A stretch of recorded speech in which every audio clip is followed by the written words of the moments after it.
Colleagues and dear participants, I will kindly ask you to take your seats. We are about to start.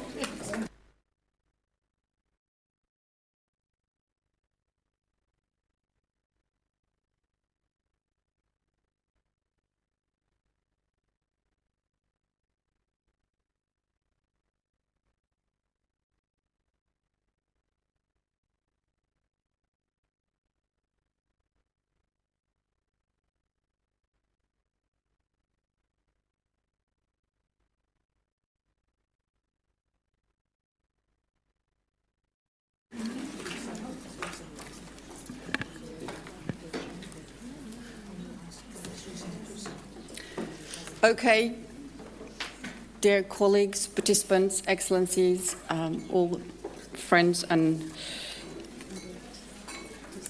civil society representatives, welcome to this fourth plenary session, of which the topic is rule of law and prevention and eradication of torture and other cruel, inhuman or degrading treatment or punishment. We'll have an exchange of views on the question of abolition of capital punishment and on protection of human rights when combating terrorism.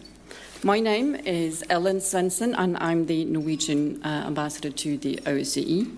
And before I introduce you to our excellent panel today, I will have short three key points to make by way of introduction. First, despite the absolute prohibition of torture and other cruel, inhuman or degrading treatment or punishment under international law, such practices remain widespread throughout the OSCE region. Impunity is a key factor enabling their continued use. Eradicating torture and other forms of ill treatment requires prompt, thorough, impartial and effective investigations by independent national authorities. Victims must have access to effective remedies without fear of intimidation or reprisals. Second, global recognition that the death penalty constitutes the ultimate cruel, inhuman and degrading punishment has continued to grow since it's banned by the European Convention on Human Rights. Its application affects core OSCE human dimension commitments, particularly the right to life and the prohibition of torture. Participating states have committed to reviewing the question of abolition and pledged to share information and raise public awareness. Third and last point, the OSCE's comprehensive concept of security requires in numerous commitments that counter-terrorism measures uphold human rights and the rule of law. In practice, however, many rights protections are increasingly sidelined in the name of national security. Misuse of counter-terrorism laws to suppress dissent, protests or civil society actors, including journalists, bloggers and human rights defenders, undermines trust, civic space and legitimacy. This session will review participating states' efforts to enhance accountability for torture and ill treatment and reaffirm the centrality of human rights in counter-terrorism and VERLT prevention at both national and multinational level. Colleagues, it is now a pleasure to invite the first speaker on our panel today. He is joining us, I hope, online from Sydney, quite late already. This is Professor Ben Saul, known to many of you, UN Special Rapporteur on the promotion and protection of human rights and fundamental freedoms while countering terrorism. Professor Saul has taught at a number of distinguished universities and has published extensively. I won't go through the whole list, but rather give the floor to you, Professor Saul. Thank you very much. Excellencies, distinguished delegates, I'm pleased to join you from Sydney and I thank the organisers for the invitation to speak today.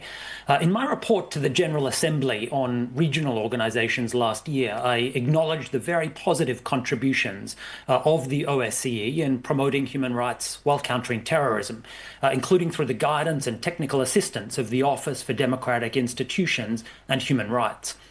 I urge OSCE members to redouble their efforts to promote and protect human rights while countering terrorism at home and abroad. As Special Rapporteur, I receive and address hundreds of complaints every year from victims of human rights violations on every continent. Today, too many governments worldwide continue to violate human rights and compromise the rule of law. Abuses take many forms, starting with extrajudicial killings, enforced disappearances, arbitrary detention, torture, and unfair trial. Counterterrorism laws and states of emergency are often weaponized against political opponents, civil society, journalists, human rights defenders, environmental activists, minorities, students, teachers, and even lawyers and judges. Sweeping definitions of terrorism and violent extremism infringe the principle of legality and certainty, are prone to abuse, and lead to violations of many fundamental rights. The lack of an adequate international definition of terrorism remains a major source of rights violations, as well as impeding effective counterterrorism cooperation and justice for victims. Vague and overbroad preparatory terrorism offences unjustifiably criminalise acts with no genuine causal connection to the commission of actual terrorist violence, including punishing legitimate freedom of expression and even giving life-saving humanitarian relief. Disproportionate punishments are often meted out by judiciaries lacking in independence. Organisations and individuals are abusively listed as terrorist without due process or judicial safeguards, including in recent years movements devoted to human rights, anti-war protest, indigenous rights, prisoners' rights, and sexual orientation and gender identity. Counterterrorism sanctions and financing laws have undermined legitimate non-profit organisations and civic space, as well as freedoms of association, assembly, and expression, the right to political participation, and humanitarian assistance. Administrative measures, the subject of my recent report, outside the criminal justice process are often used when they are not necessary or proportionate and without due process or effective judicial safeguards.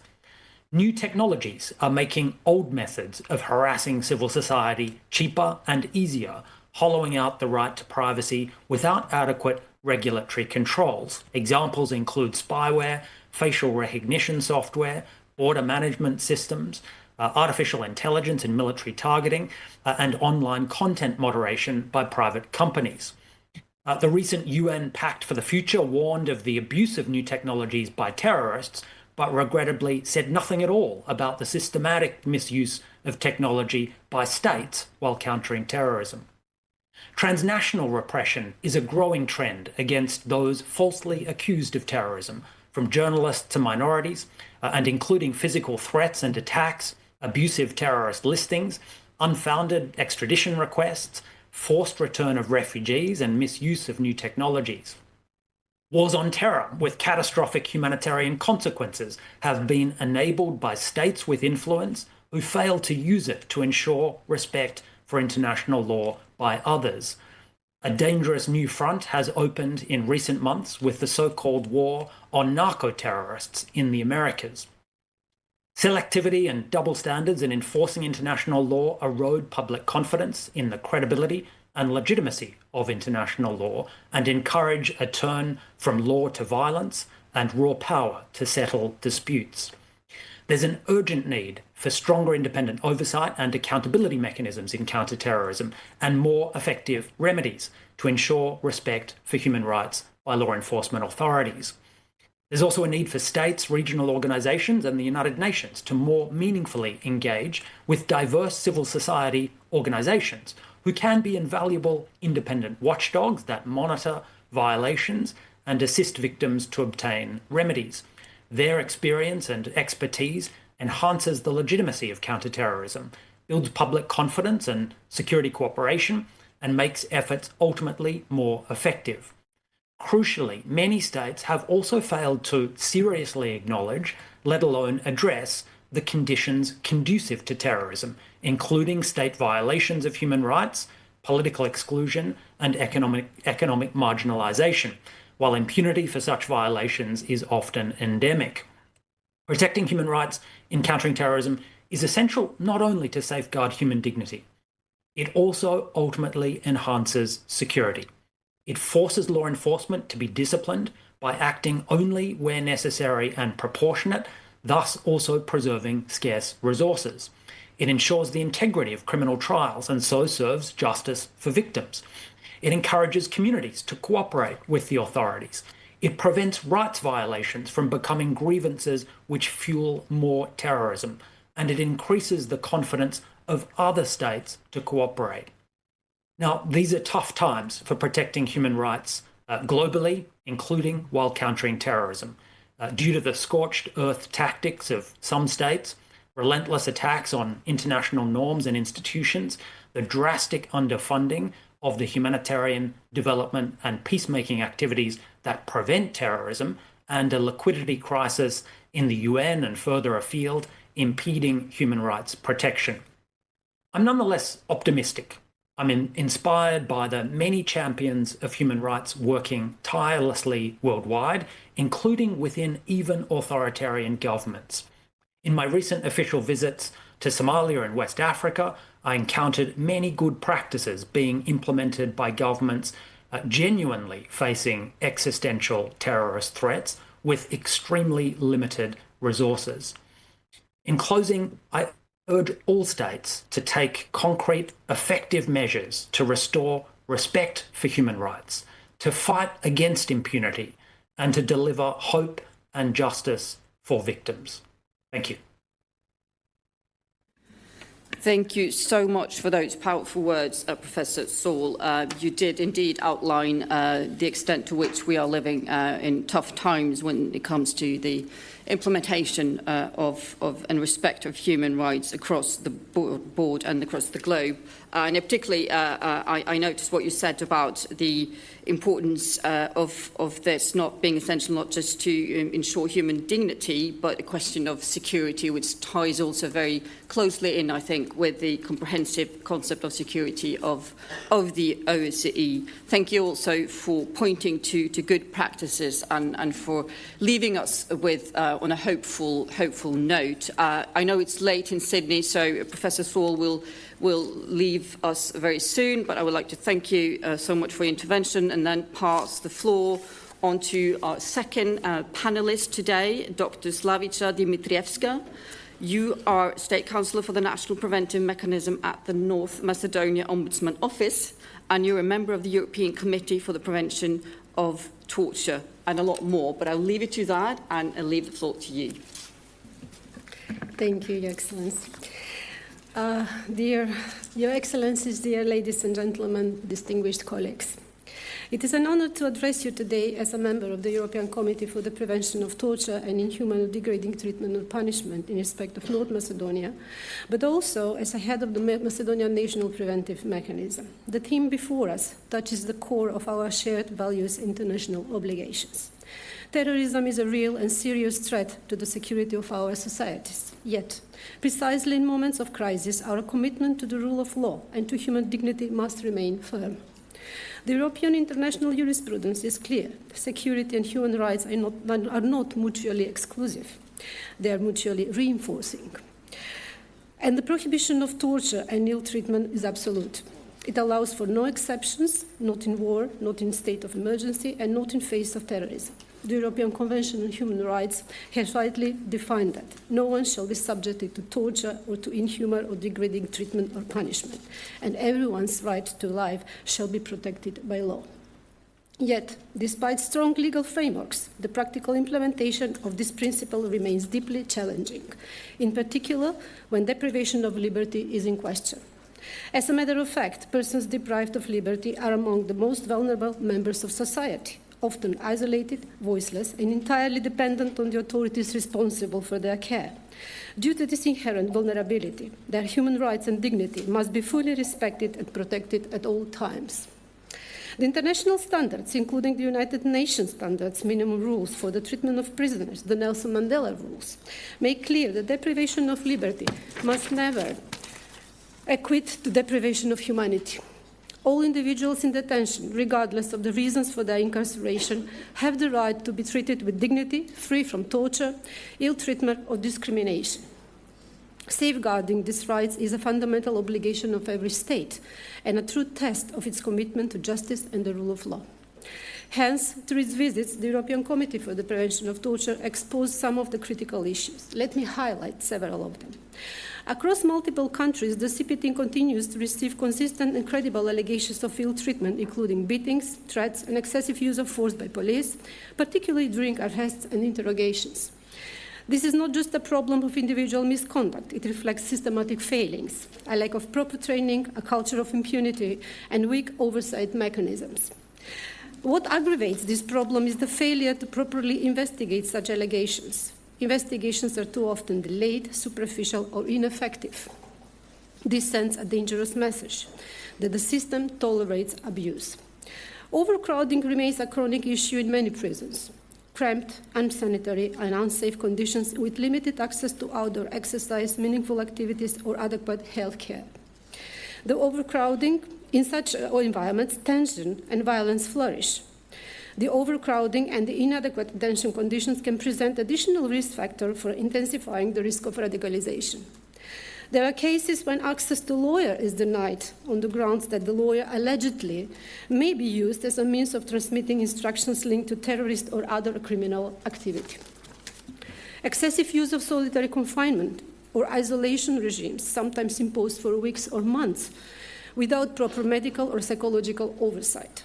The use of solitary confinement should be absolutely prohibited for death row and life sentence prisoners by virtue of their sentence, for mentally ill prisoners, and for children under the age of 18.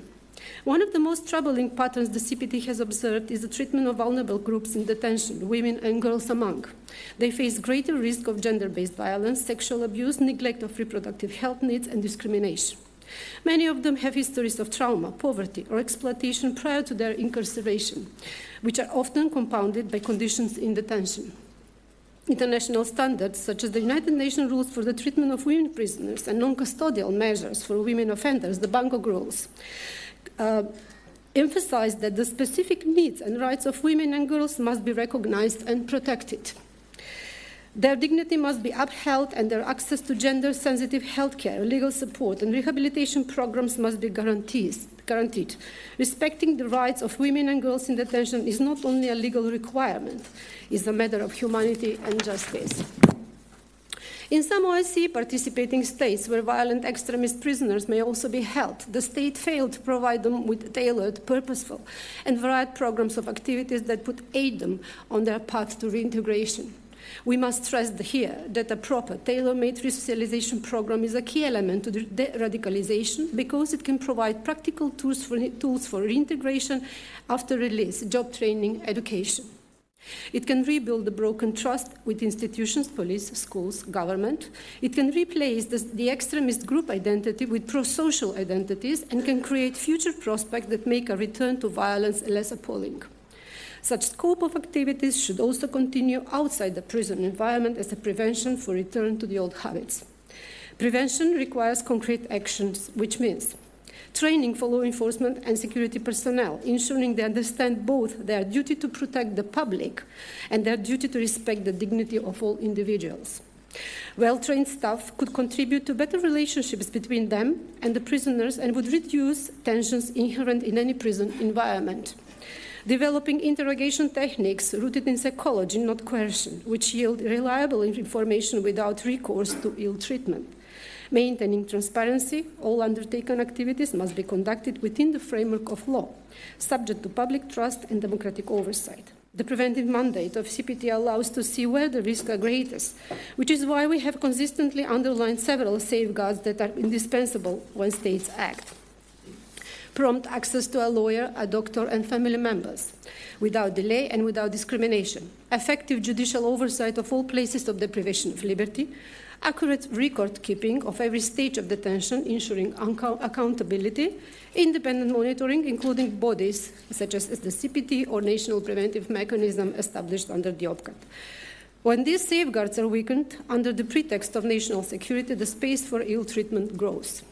Conversely, where they are respected, states both protect human rights and strengthen their capacity to respond lawfully to terrorism. Prevention is about building resilient systems where ill treatment cannot take roots, where every actor knows in the line that must never be crossed. Ladies and gentlemen, torture prevention is not just about stopping physical abuse.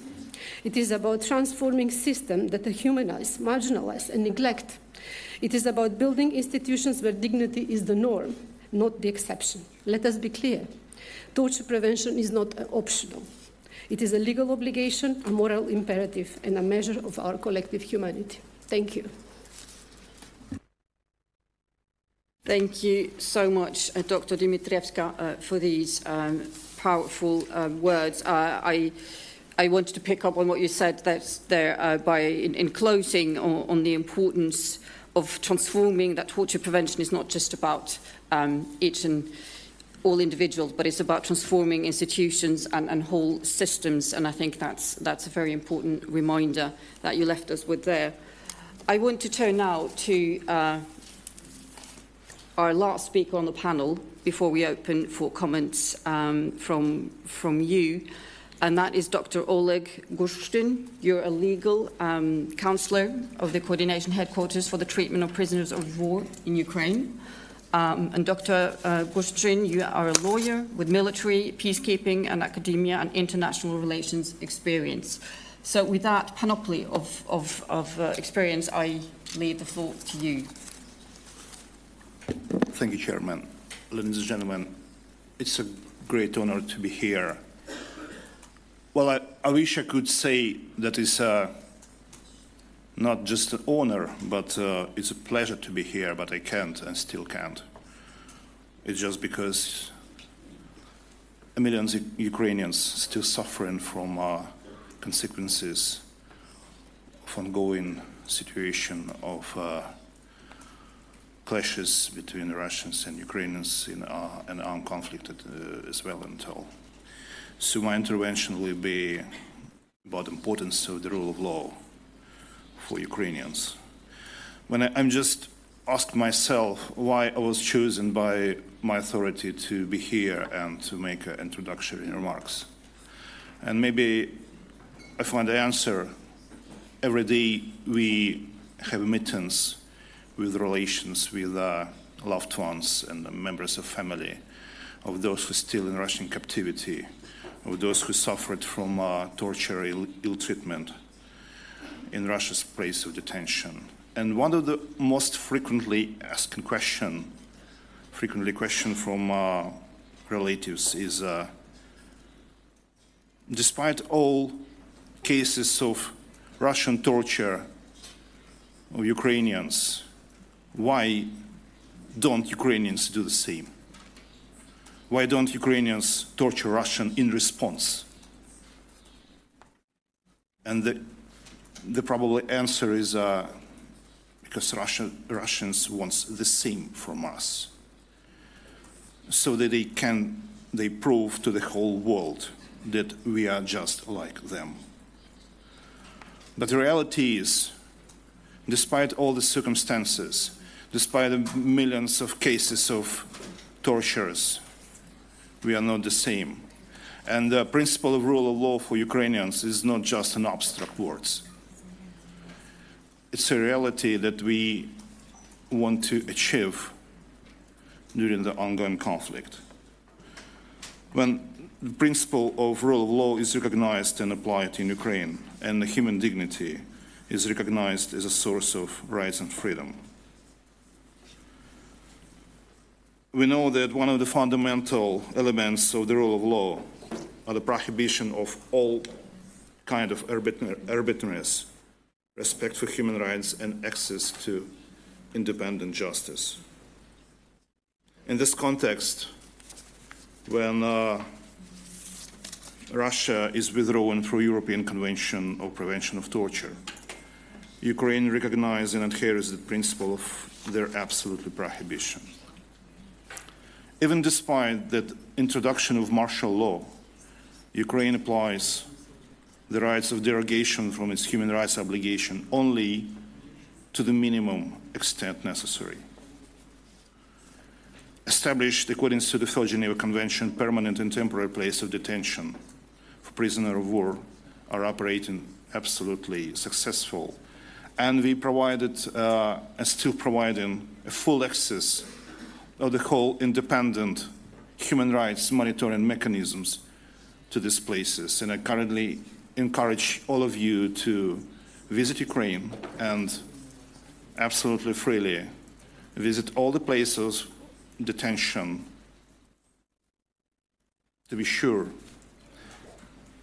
that the principle of rule of law describing a prohibition of torture is applied by Ukrainian side in 100%. All components of the national preventive mechanisms are still functioning without any kind of delay. But at the same time, Russian side use at least 18 methods of torture as defined in the UN Istanbul Protocol. I have never faced the Istanbul Protocol before the war, but it was my obligation to explain that all the possible kind of torture that just possible in the earth is provided to Ukrainians and against Ukrainians during the captivity.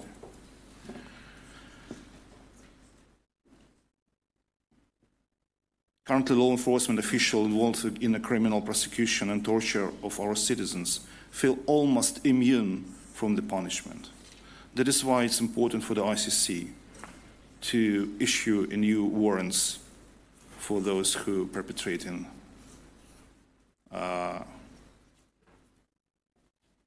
Ukraine is committing to respond to identify violation, and more than 1,700,000 criminal proceedings have been registered in Ukraine, more than half of which involve torture and other cruel treatment. Over the past 3 years, Ukrainian courts have delivered more than 100 war crimes judgments, covering the wide range of crimes, including murder, cruel treatment, sexual and gender-based violence, pillage and attacks of civilians. We are sure that Ukrainian ratification of the Rome Statute will improve the application of international law at the national level and the quality of legal reasoning of war crime cases.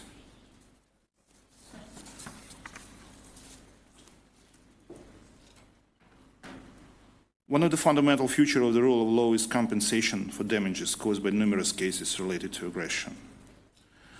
Therefore, we welcome the active work of the Registry of Damages for Ukraine, which provide over the 40 categories of claims. We hope that mechanisms for compensation for damages can start working within a year. And I can see in this room a representative of Ukrainian Human Rights Society and human rights defenders. And I currently encourage all of you to join this meeting, to join this conversation, and describe certain types of torture and other cruel treatment of Ukrainians by the aggressor. And in the same time, I encourage you to explain that the Ukrainian will never withdraw from its obligation according to rule of law. And that is why the rule of law for Ukrainians, as I said previously, is not just an abstract words. It's not even the main goal of accessing of EU membership. It's our mentality. It's a matter of Ukrainian type of living, not to response for a torture by a torture, not to response for a killing by a killing. Therefore, I thank you, Chairman, for your attention. And again, I currently encourage all of Ukrainians to give their words to this further conversation. Thank you. Thank you so much for this encouragement, for reminding us of the accountability, for reminding us of the gruesome violations of international humanitarian law and human rights against Ukrainian prisoners, and for calling out to everyone not to respond by the same means. We now open the floor for remarks and comments, and before I do that, I will just remind you, it should be clear by now, this is the fourth session, but I would nevertheless remind you of a couple of conduct for the interventions on the floor. I will ask you to follow the following rules. When you're giving the floor, please introduce yourself, give your name and the organisation you represent. And you may only take the floor on behalf of the organisation under which you have registered to attend this conference. Please keep your contribution brief and on topic. And I remind you that the speaking time is 3 minutes. We have a full list of speakers, so I will cut everyone, and I mean everyone, at 3 minutes. That is not just to keep it equal for everyone. You may also submit written documents online via the conference platform if you do not finish your interventions, and do also recall that all interventions should be conducted in a respectful tone.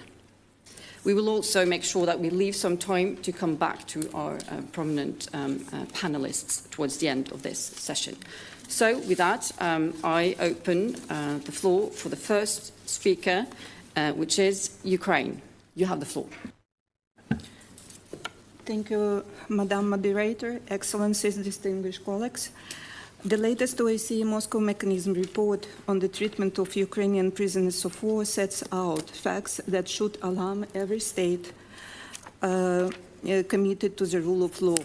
Since February 2022, at least 13,500 Ukrainian service members has been detained by Russia, approximately 169 dead in captivity, nearly 6,800 repatriated, and 6,300 remain imprisoned. The mission found widespread and systematic torture and ill treatment across the detention cycle. It also recorded Russia's refusal to cooperate with mission. This is the other independent report detailing methods of abuse that have no place in the 21st century. Beating, electric shock, forced stress position, dog attacks, sexual violence, mock execution, and death threat. It documented execution of prisoners of war, including after surrender. The independent expert recorded the systematic denial of prisoners of war status, the staging the shame trail, and the misuse of counter-terrorism label to prosecute Ukrainian soldiers merely for defending their country. Such acts violate international humanitarian law and international human rights law, and they weaponize counter-terrorism as a pretext of dismantle protection owned by prisoners of war and civilian alike. Our recommendations are concrete. Russia must immediately recognize all eligible Ukrainian detainees as prisoners of war, end torture and execution, ensure human condition, and grant the ICRC full access to the places of detention and urge by mission. We call on participating states for coordinate use of domestic prosecution, universal jurisdiction, and ICC proceeding against those responsible for torture, unlawful killing, and persecution, commanders and policymakers included. Repatriation must follow compensation, rehabilitation, and guarantees of non-repetition for victims and their families. Participating states should reinforce prevention by adequately resourcing national preventing mechanism, supporting independent monitoring, preserving digital evidence, and ensure that counterterrorism frameworks are never misused, including the prohibition of torture. Distinguished colleagues, the rule of law is invisible. It either restrains power, especially in wartime, or it is empty promise. The evidence before us is call to action. By insisting on access, accountability, and prevention, we defend victims, we defend our common commitments, and we defend our credibility of OSCE itself. Thank you. Thank you for your statement. The next speaker on the list is the Tajik Center for Human Rights. Уважаемый модератор, дамы и господа, представляю Tajik Center for Human Rights. Меня зовут Абдулваси Шарипов. Я по неволе политический беженец, потому что я сын таджикского политического беженца. Моя семья была вынуждена покинуть родину из-за угрозы пыток, длительного заключения и даже физической расправы. My family was forced to flee our homeland due to the threat of torture, lengthy imprisonment, and not even physical violence. We escaped from fear from lawlessness and brutality that have become the norm in our country. Today I speak not only on behalf of my own family, but also on behalf of hundreds of Tajik families who have been forced to seek asylum in Europe to escape the repression of Emomali Rahmon's regime. These people are not criminals. They are journalists, human rights defenders, civil society activists, people who simply had the courage to speak the truth. For many years, U.S. State Department, international organizations, including Human Rights Watch, Freedom House, and Amnesty International, have documented the systematic use of torture, arbitrary arrests, enforced disappearance, pressure on the media, and the prohibition of any form of dissent in Tajikistan. Repression in the country is not random; it is systematic. Confessions obtained through torture often serve as the only evidence in court. For my generation, the consequence of this for my generation, consequences are especially painful.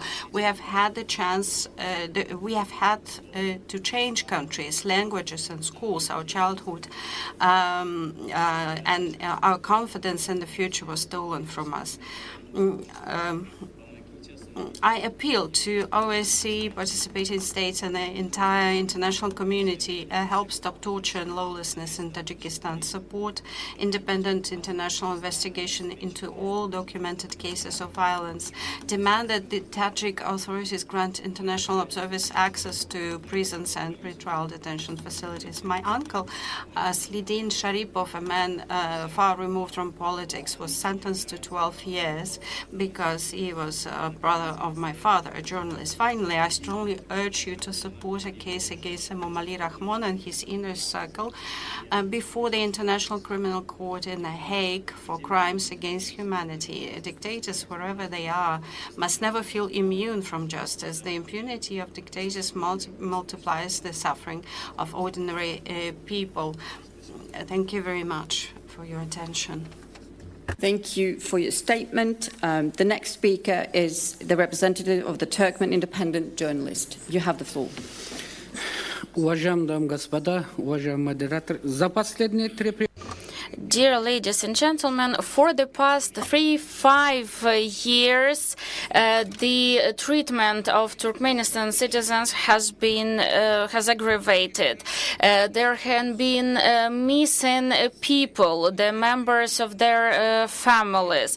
Despite the bilateral agreements, the Turkey authorities started to prosecute Turkmenistan activists.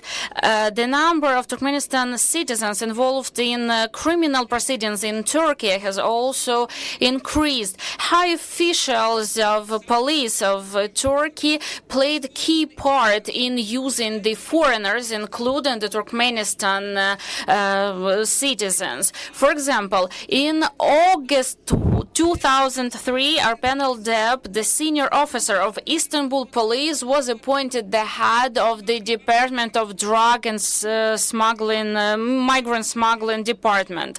Abusing his power, he used his work car to go to the border control point, having made a conspiracy with his acquaintance on illegal crossing the European border.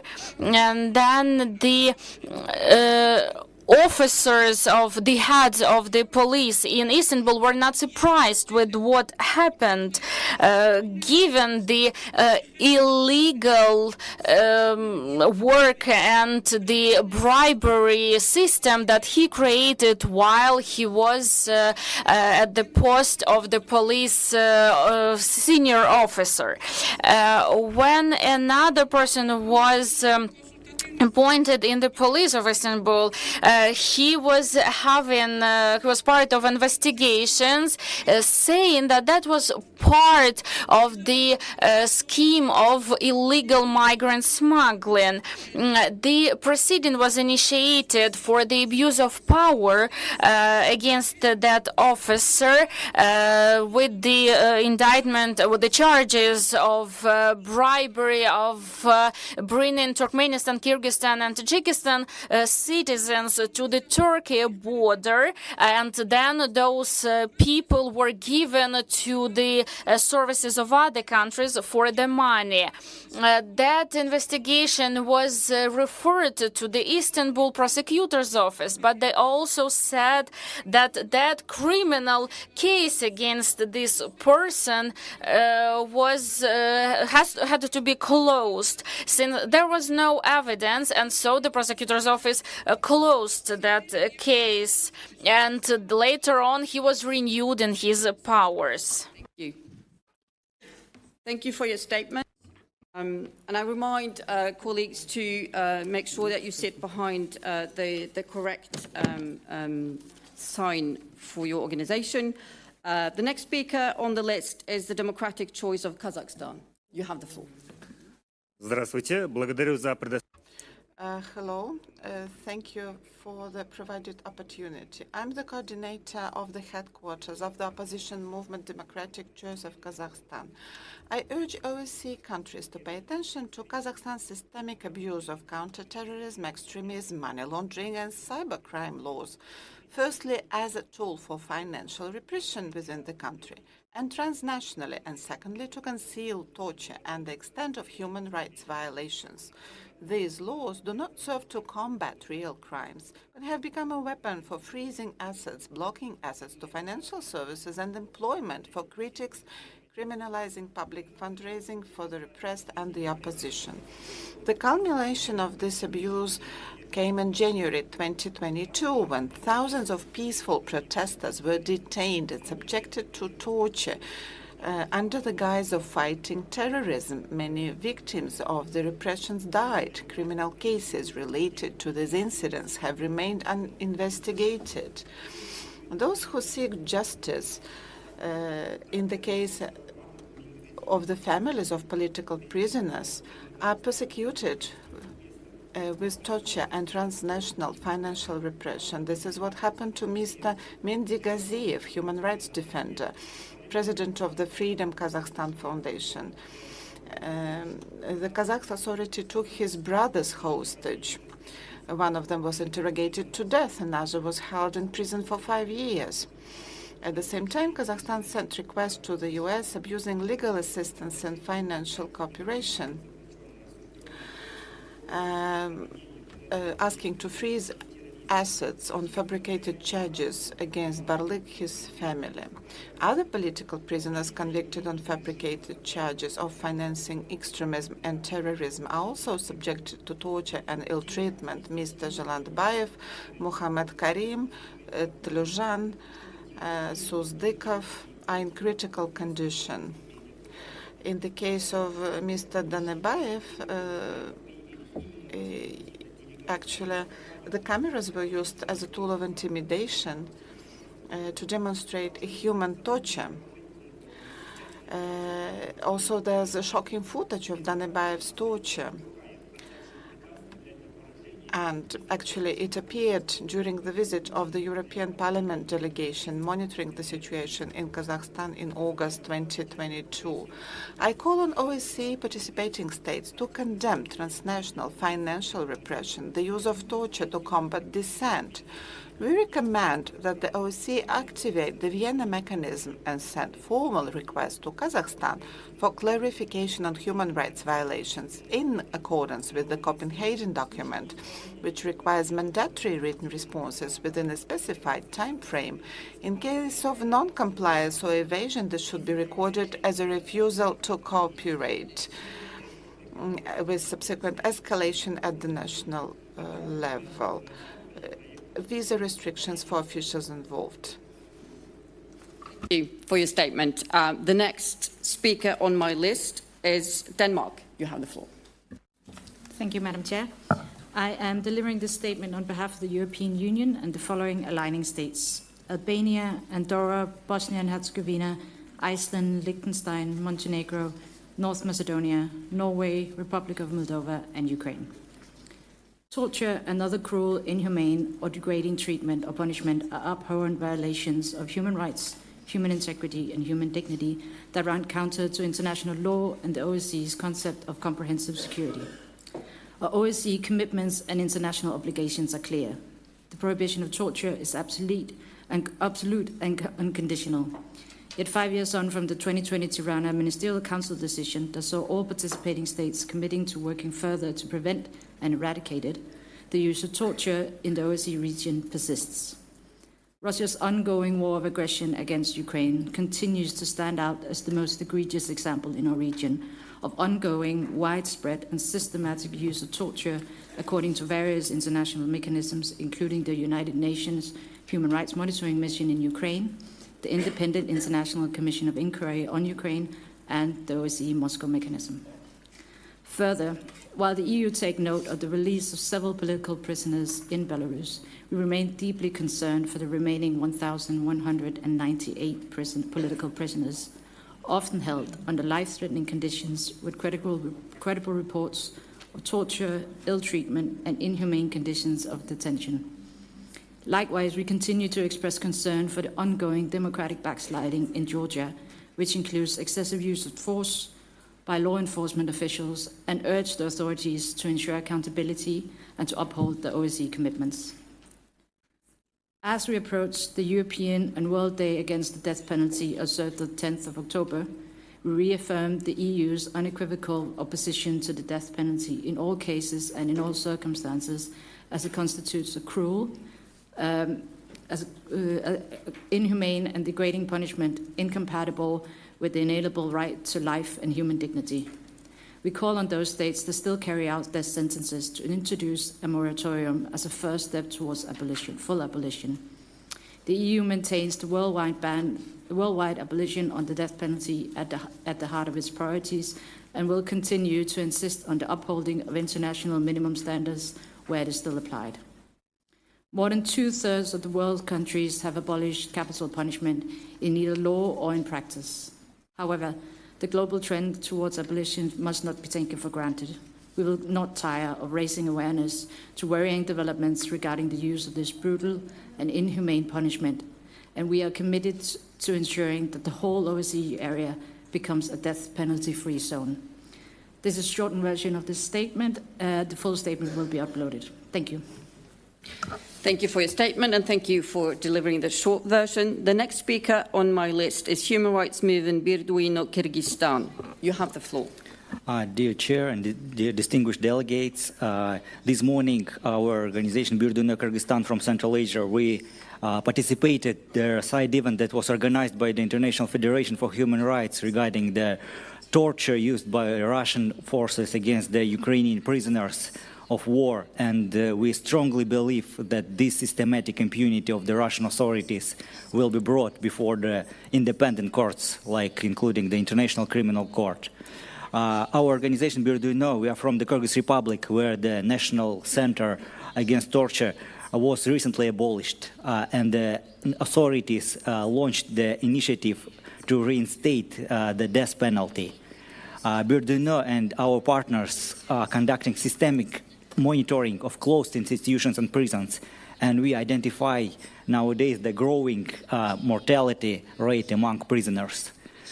Closed institutions in our country have a high mortality rate among prisoners that is confirmed by the reports of the National Prevention Mechanism. Over the course of the last 3 years, about 151 prisoners died there, and the report itself highlights really complicated conditions and poor facilities as factors contributing to mortality level. Here, for the last 3 years, we see that the main risk factors mentioned include challenging conditions of detention and lack of adequate medical care.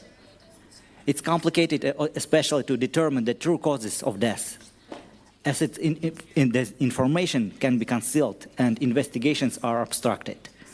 19 of the 151 cases who died in prisons committed suicide. The lack of complete and reliable information here, actually, it makes it really difficult to accurately assess the situation and take effective measures to improve conditions of detention. Overall, the high mortality rate in Kyrgyzstan prisons is a serious problem that requires attention of global society and especially OSCE regarding the conditions of detention and transparency in the work of penitentiary system in the Kyrgyz Republic. Here we would like to highlight some points that it's very important to promote the localization of European experience during the global crisis and this localization should be based on the results of Helsinki Plus 50. In this regard, we call on the OSCE members to assist in reforming law enforcement departments to ensure the protection of human rights, the rule of law, security, and sustainable development. Kyrgyzstan should follow the United Nations High Committee's decisions to restore the rights of the human rights defender Azimjan Askarov, who died in prison. We should promote the repeal of the unconstitutional laws, such as the law on extremism. And just finally, we also invite all members to participate in the International Documentary Film Festival on Human Rights that will be in December this year. Thank you. Thank you, and thank you for your statement. The next speaker on my list is the National Human Rights Center of the Republic of Uzbekistan. You have the floor. Firuza Shmatova, Ombudsman of Holy Majlis of Uzbekistan. Dear moderator, ladies and gentlemen, recently Uzbekistan has adopted over 30 laws, presidential decrees and orders, as well as other regulatory acts aiming at further improvement of the legal rights and freedoms of convicts. Uzbekistan introduced a national preventive mechanism in Ombudsman Plus format. A public group for torture detection and prevention has been established.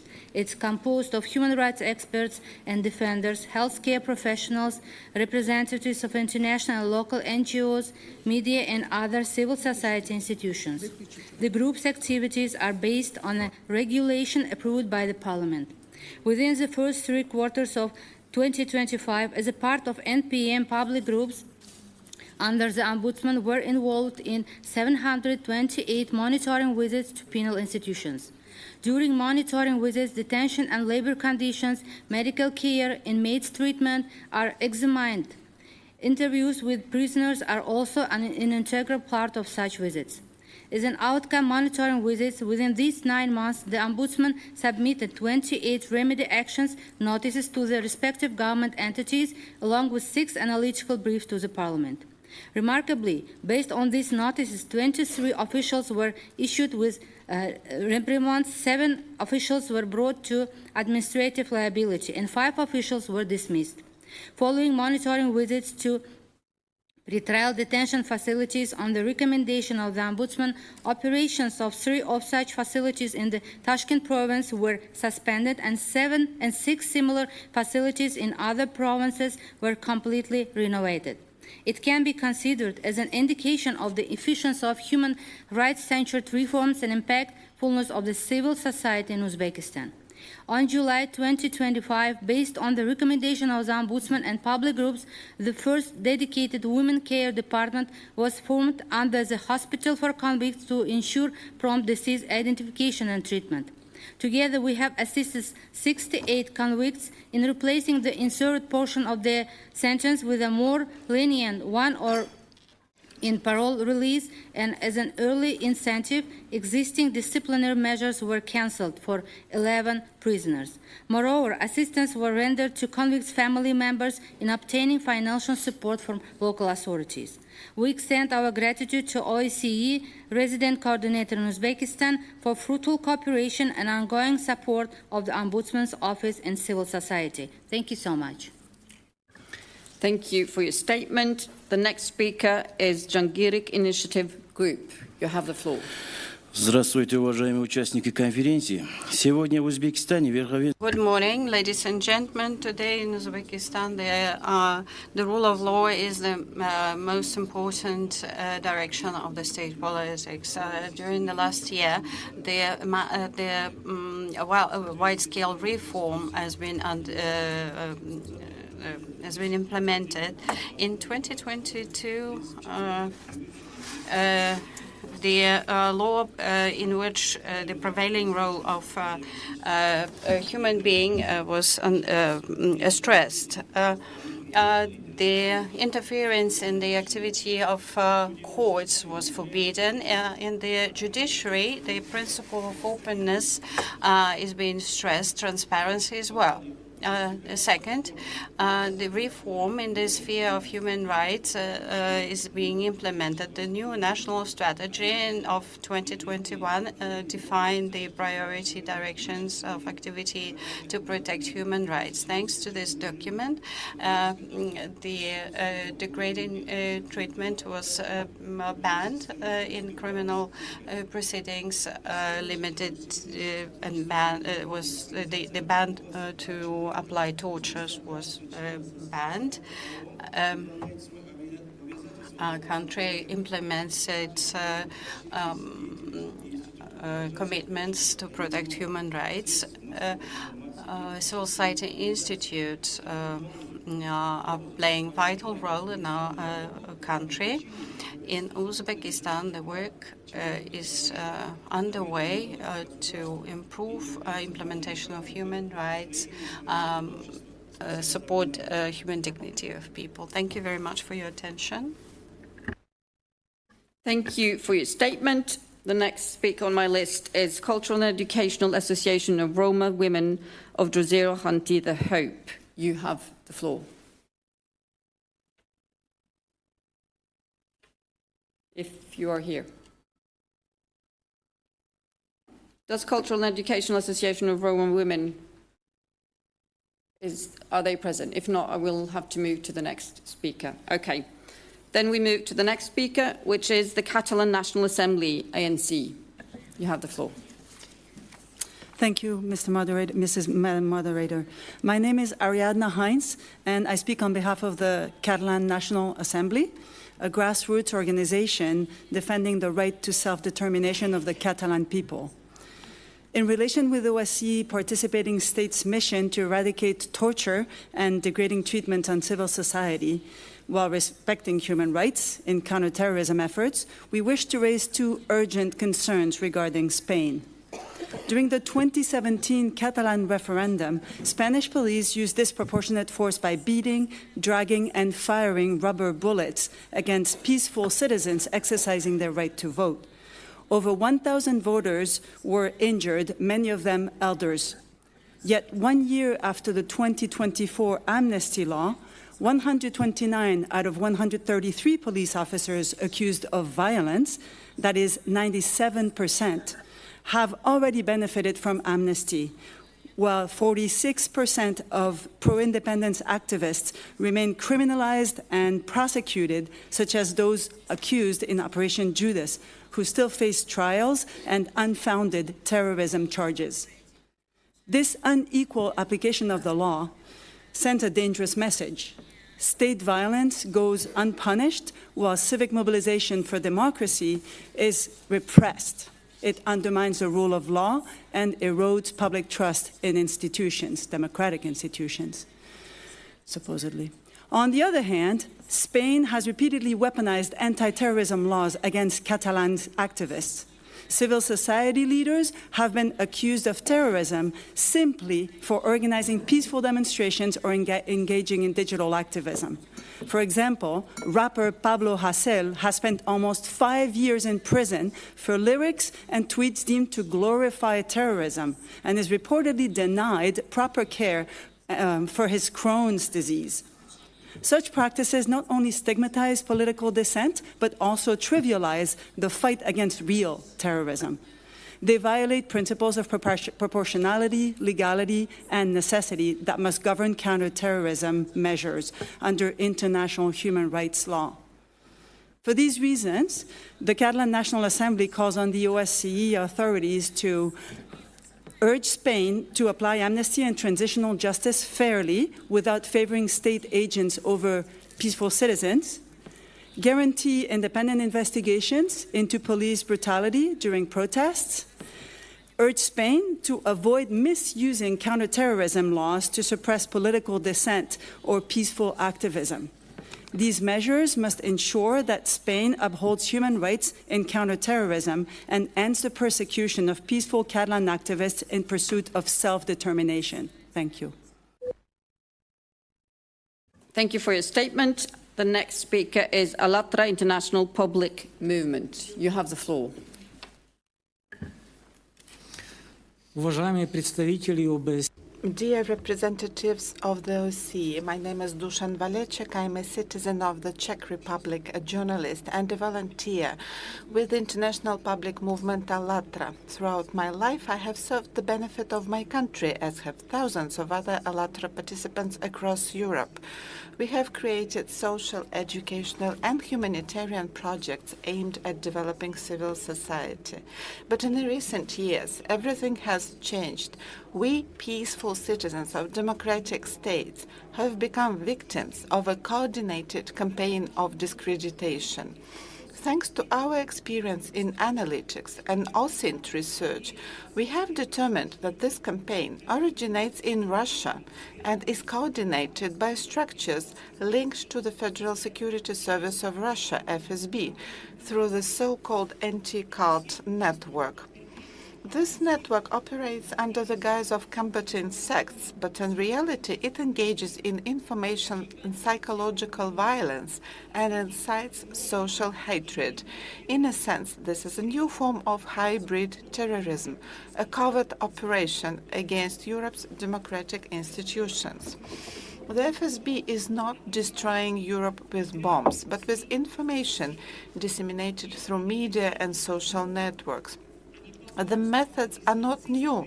They are borrowed from Nazi propaganda and KGB psycho operations, mass production of false narrative, emotional manipulation, and the creation of artificial enemies.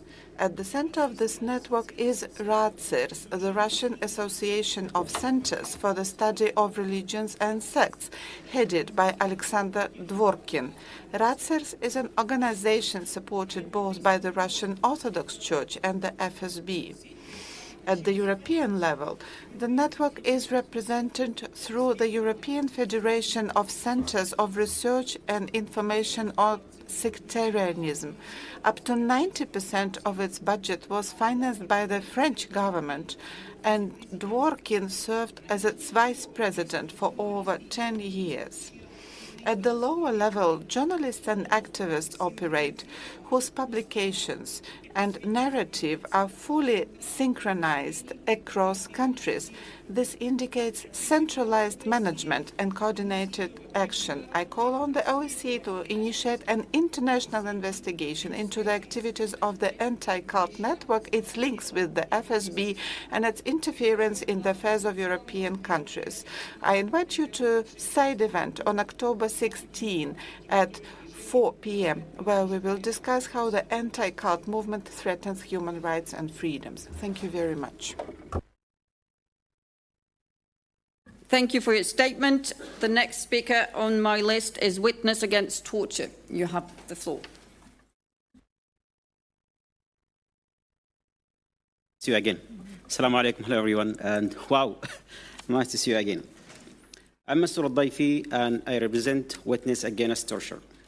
I'm a former Guantanamo detainee number 441. I was kidnapped, disappeared, and in the CIA black site, tortured and detained for around 15 years without charge or trial. Today, I speak for those caged, for the victims, for the humanity that lost inside Guantanamo's wall. I also acknowledge migrants sent to Guantanamo Bay in recent months who experienced fear and terror being sent to a place whose name is profoundly associated with torture. In 2 months, Guantanamo will turn 24 years. It is a symbol of torture, injustice, and indefinite detention, a place where hundreds of men and boys were kidnapped, tortured, and disappeared. Guantanamo was not a mistake.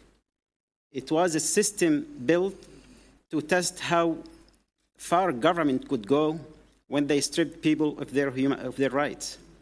And it became a blueprint. The methods born there, torture, isolation, dehumanization, have been copied across the world. In the CIA black site, in Israeli prisons, Chinese camps, and new US migrants camps like Alligator Alcatraz, where innocent people are caged in inhuman conditions and forgotten. Guantanamo is no longer one place. It's an idea, weaponized and normalized. The exception has become the norm. Let me bring you the voice of one man still in Guantanamo, Abu Zubaydah, number 10016, a Palestinian from Gaza. He was sold to the CIA in 2002, disappeared for years in black sites around the world. The CIA used him as experiment to design the US torture program, what they called enhanced interrogation technique. They contracted two psychologists to develop this program. He was waterboarded, raped, hung from ceilings, and lost one of his eyes. The US later admitted that he was not a terrorist, and he had no role in 9/11. Yet he remained in prison as forever prisoner, classified as too dangerous to release. The United Nations has found, and I quote, that his detention may be now based solely on the need to conceal what was done to him, not because he is a threat to anyone, end of quote. Thank you for your statement, sir. You're past 3 minutes, I'm afraid. Thank you for your statement. The next speaker on the list is Institute for Human Rights. You have the floor. Thank you, Chair. We express our deep concern regarding an alarming use of torture in the Russian Federation. In Yekaterinburg, during mass detention of Azerbaijani nationals, two brothers, Hussein and Ziadin Zafarov, were brutally tortured to death. Their bodies bore signs of severe violence, broken bones, multiple injuries, and mutilation. Despite this, Russian law enforcement cynically claimed that they had died out of heart problems. Across Russia, hundreds of Azerbaijani nationals have been detained, beaten, and humiliated. Among them are members of the Azerbaijani diaspora, including lawyers Mutvaly Sheklinsky and his father Shahin Sheklinsky, who were arrested on politically motivated charges. We are also deeply concerned about the case of Bahrom Khamroyev, a well-known human rights defender of migrants who was sentenced to nearly 14 years in prison and is currently being held under torturous conditions in a penal colony beyond the Arctic Circle. Another deeply troubling step by the Russian authorities has been the decision to revoke the citizenship of Azerbaijani nationals and proceed with their deportation as an act that raises serious concern under international human rights standards. We regret that the Russian Federation has decided to withdraw from the European Convention Against Torture, effectively giving security forces a free hand to use torture with impunity. In this context, it is essential that OSCE strengthen its monitoring of the situation regarding torture and ill treatment in Russia, which are clearly being used as tools to suppress dissent and enforce loyalty to the current government. We also believe that OSCE participating states should strengthen their cooperation with the existing UN Special Procedure mandate, namely the UN Special Rapporteur on the situation of human rights in the Russian Federation, Ms. Mariana Katsarova. Her mandate plays a crucial role in documenting and addressing the ongoing human rights violations in Russia, and closer coordination between the OSCE and UN mechanism would help ensure stronger accountability and protection for victims of abuse. Torture is not only used against Azerbaijani citizens, but also against other nationals from Central Asia, Caucasus, and especially Ukraine. Millions of migrants in Russia are among the most vulnerable and unprotectable groups, have become easily targets of torture and intimidation. Such practices are reportedly being used to pressure individuals to military service and participation in the war in Ukraine. These grave violations cannot go unanswered. There must be accountability for those responsible, both the perpetrators and those who enable a system of impunity. We urge participating states to use all available international mechanisms to document, investigate, and publicly condemn acts of torture and coercion, including those linked to the war in Ukraine. I thank you. Thank you for your statement. And the next speaker on my list is Rights and Freedoms of Turkmenistan Citizens. You have the floor.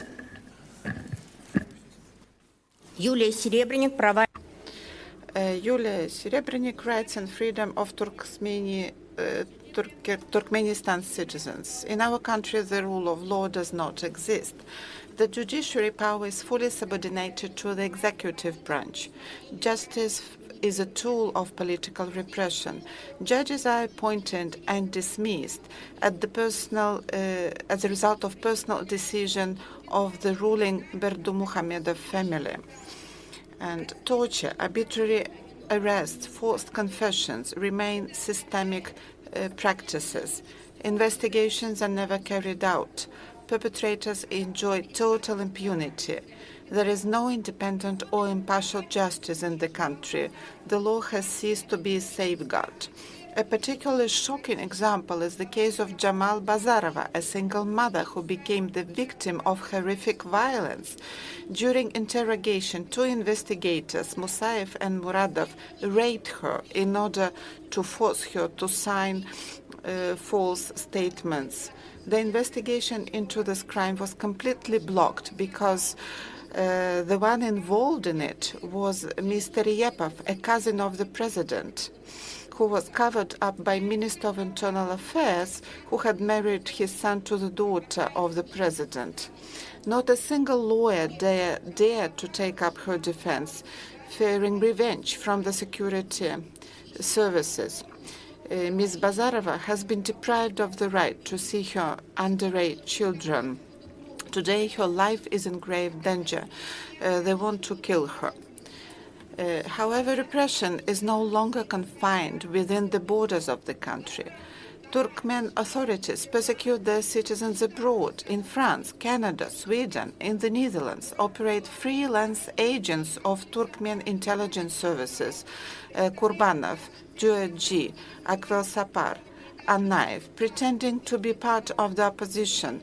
They're in fact engaged in collecting and transmitting personal data of Turkmen citizens to the regime's security services. The information is then used to locate, detain, and deport individuals back to Turkmenistan, where they face torture, imprisonment, or death. Mr. Meyman Kuliyev was forcibly returned to Turkmenistan and killed in custody shortly thereafter. The informants actually spread false information claiming that he was in Sweden or the United States.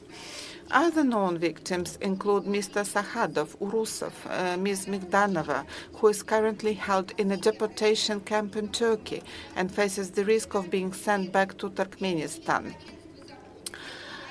Lawyers fear defending political prisoners, while families face reprisals. This is not the rule of law. This is the rule of fear. Your statement, Madam. I'm sorry, but the time is up. Thank you so much for your statement. The next speaker on my list is the Forum of Tajik Freethinkers. You have the floor.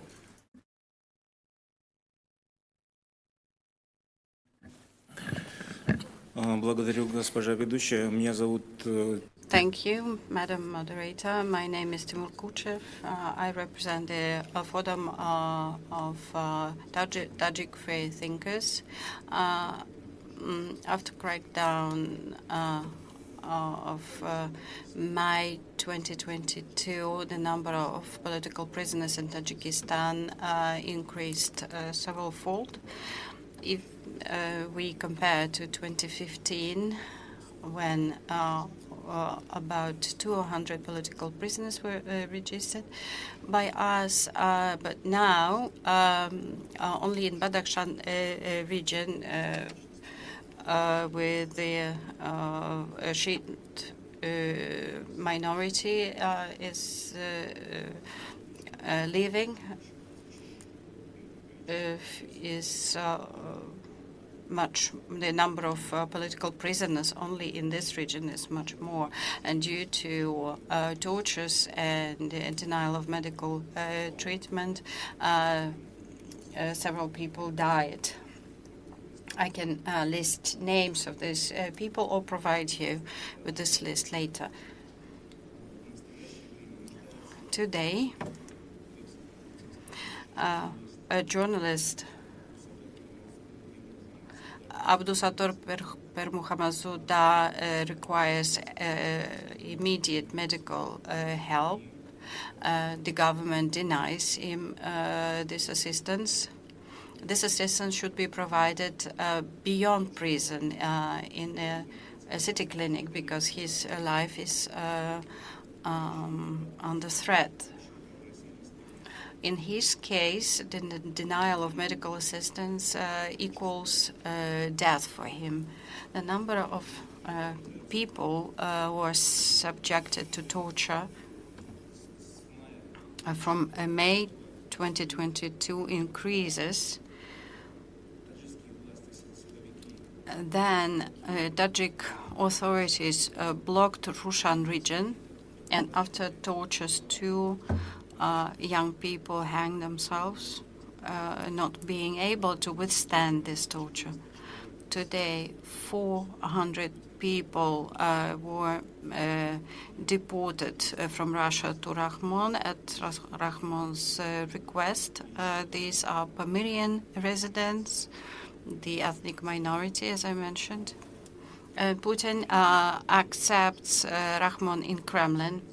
We demand Tajikistan to implement its commitments as a participant of Roma's Charter and arrest Putin to pass him to Gaga, to The Hague.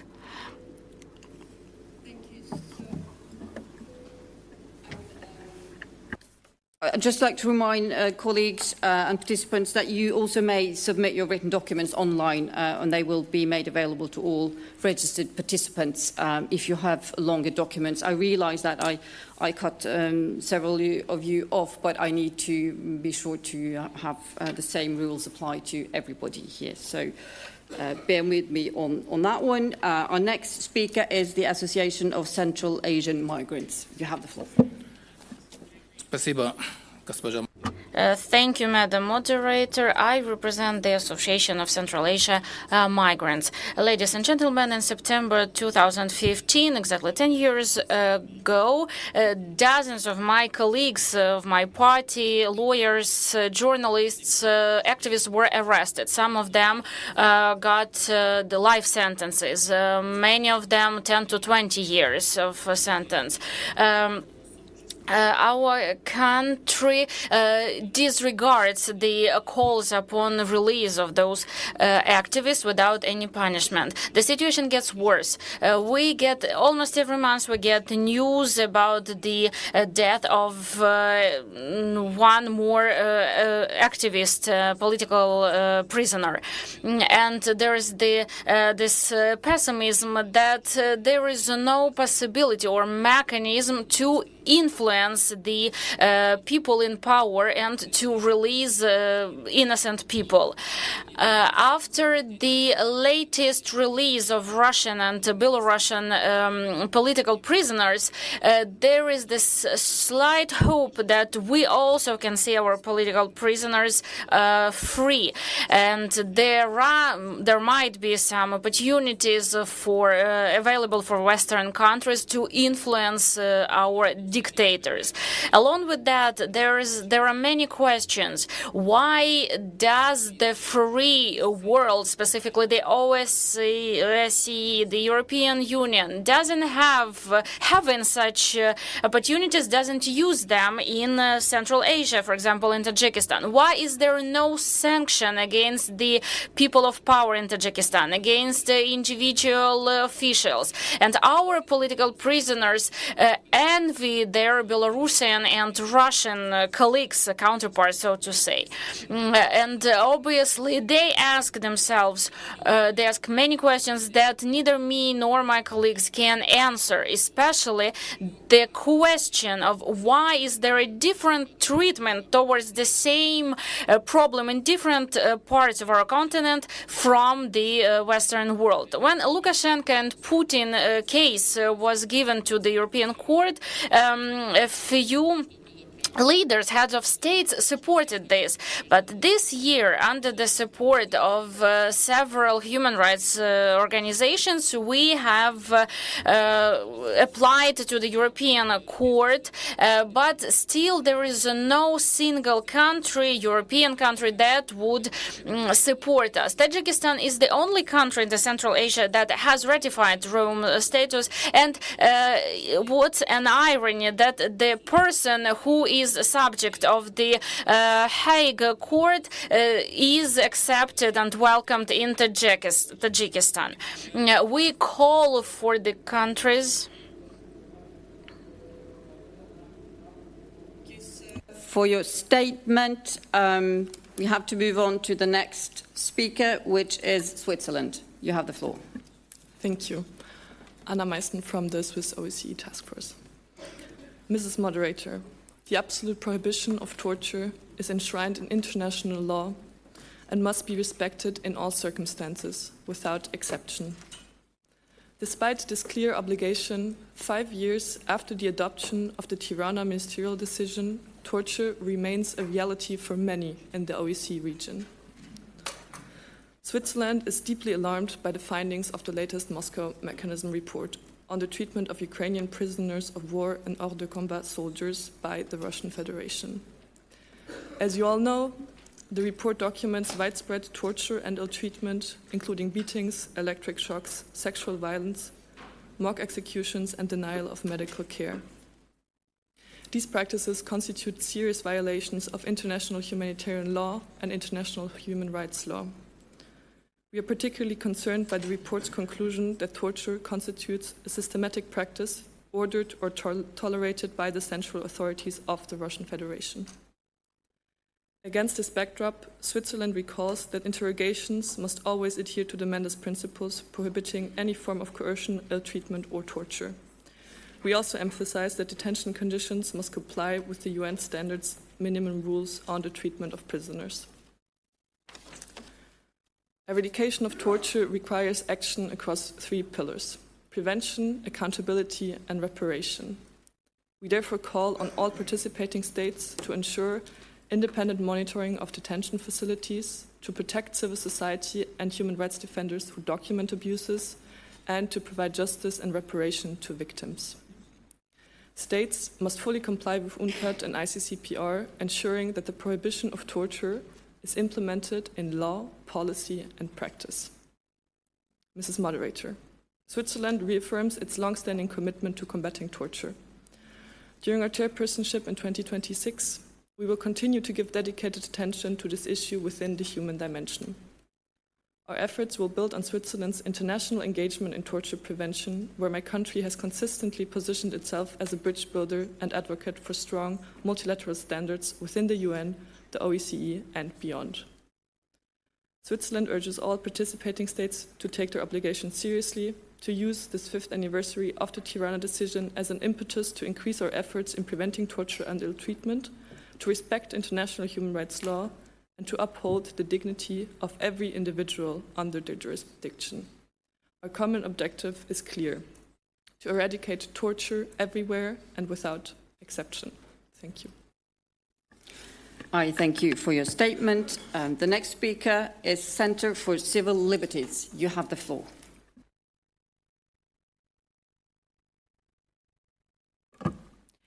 Thank you so much. My name is Alyona Maximenko. I represent Ukrainian Nobel Peace Prize organization, human rights organization, Center for Civil Liberties. We have been documenting Russian war crimes since 2014, and after Ukrainian full-scale Russian invasion started, we work together with Ukrainian human rights organization to focus all Russians' crimes during this war. Today, I would like to draw your attention to one of the most systematic violations of international humanitarian law committed by Russian federations, Russian soldiers also in Ukraine. The torture of Ukrainian prisoners of war and civilians who are illegally detained in Russia and Ukrainian occupied territory is not an isolated accident. It's a systematic policy tolerated by the top leaders of Russia Federation. Russia consistently violated international humanitarian law. People are tortured, held in terror unbearable condition and denied medical care. Our initiative, Tribunal for Putin, has documented more than 1,800 cases of torture, and it's only tip of iceberg, including cases of sexual violence. On June 26, the International Day in support of victims of torture, our initiative submitted a communication to the International Criminal Court regarding the systematic use of torture against civilians in the temporary occupied territory of Ukraine. According to the Ukrainian Coordination headquarters, of the 5,000 body of soldiers repatriated from Russia, at least 206 died in captivity. And we also know cases of civilians. It's Victoria Roshina, Ukrainian journalist who was killed in Russian captivity. Testimonies of released prisoners show horrific pictures for us. People are systematically beaten, tortured with electric shock, stabbed, subjected to psychological humiliation and sexual abuse. And it's the same situation for civilians and POW. And also the involvement of medical personnel deserves special attention. Instead of providing treatment, they often deny medical assistance. And in some cases, we focused subject those who request this medical aid to electric shock and beating. And this pattern has also been highlighted in the report of the special rapporteur, Mariana Katsarova, which confirms that medical personnel involvement to this torture and ill treatments against Ukrainian POW and civilians. And that is why we are argued to develop and apply a special package of sanctions against Russia Federation in response to the state and systematic practice of torture from 2014 and from 2020. Thank you so much for your statement. We have to move on to the next speaker on my list, which is Forum der Tadjikischen Demokratischen Freunde, Forum of Tajik Democratic Freethinkers. Pardon my German. Thank you. Спасибо большое. Thank you, Madam Moderator and participants. I am Salim Sultanzada. I represent the democratic opposition of Tajikistan, those who have been raising the issue of violation of human rights in our country for years. The issue of tortures is systematic. It goes through the whole penitentiary system, through the law enforcement and security authorities and services. Despite the amendments to the law, the impunity and the lack of justice lets the perpetrators to use the tortures as a tool. Let me just show you an example from my personal life. In 2015, I was arrested for the false charges. The court gave me 10 days in custody, and while in custody, I asked for reconsideration of the investigation, and in response, they made me starve, and they didn't give me any food or water. In 2020, the polls showed that the tortures were massively used against peaceful citizens. Those peaceful people were subject to tortures, battery, for forcing the confessions of extremism. Many people still don't know the lives of their family members.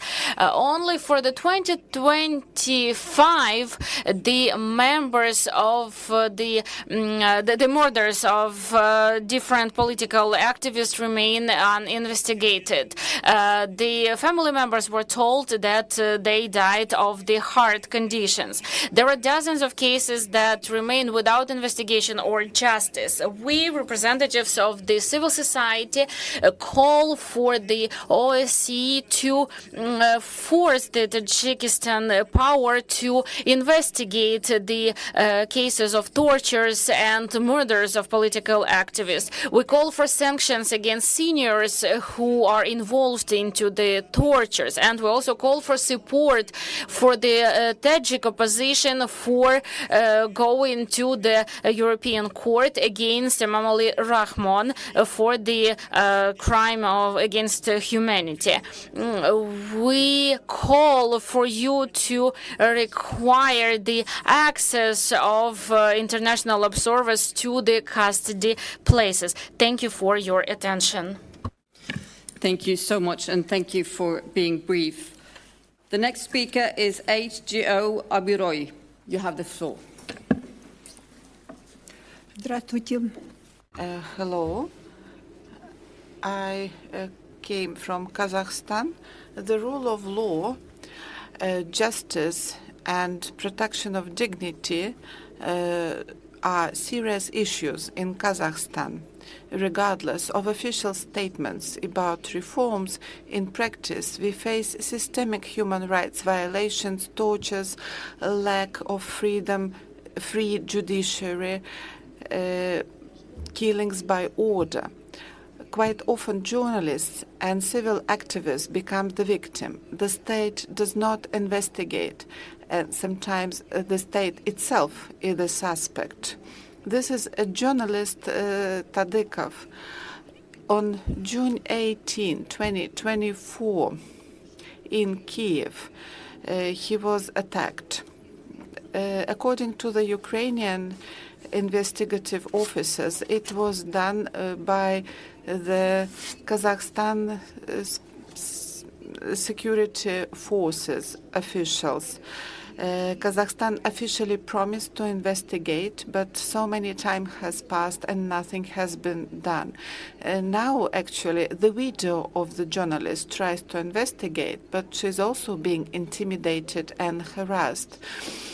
She has a YouTube channel where she talks about human rights violations and criticizes the lawlessness of the Kazakhstani government. This case represents that Kazakhstan does not investigate ordered killings. It undermines the trust to the authorities. Please safeguard Natalia Sadikova and her children, because there's a high risk of repeated attack. An international investigation in cooperation with Ukrainian authorities should take place. Also, another case. This is an activist, Mohammed Karim. He was sentenced to 10 years in prison on fabricated charges of extremism. That was a politically motivated sentence. They wanted to intimidate everyone who speaks openly. Now he is serving the sentence. His life and health are at threat. Our appeals to the authorities have been unanswered. I appeal to the OSCE countries to ask to resit his case in an open process. Thank you very much for your attention. I thank you for your statement. The next speaker on my list is Public Union for Gender Equality and Women Initiatives. You have the floor. Thank you, Mr. Moderator. Nigar Ramazanova, Public Union for Gender Equality and Women Initiatives.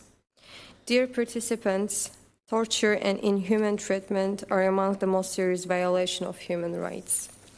Human dignity is untouchable, and protecting this principle is a main duty of international law. The UN Convention also confirms that torture can never be justified, not in war, not in emergency situations. Every state must be guaranteed this ban, not only in law, but also in practice. Protection of victims, access to justice, and effective rehabilitation must be improved. Most importantly, impunity should end. The abolition of the death penalty is an important step for protecting human rights. Azerbaijan has also taken this step and abolished the death penalty. This is a sign of respect for human dignity and a commitment to communist values. According to the United Nations, in the last 20 years, the number of countries abolishing the death penalty has grown significantly. In the 1990s, about 40 countries took this step, but today more than 110 countries have abolished it completely. In addition, in some countries, more humanist approaches are used, such as not applying the life sentence to persons over 65 years old. In the fight against terrorism, protecting human rights is especially important.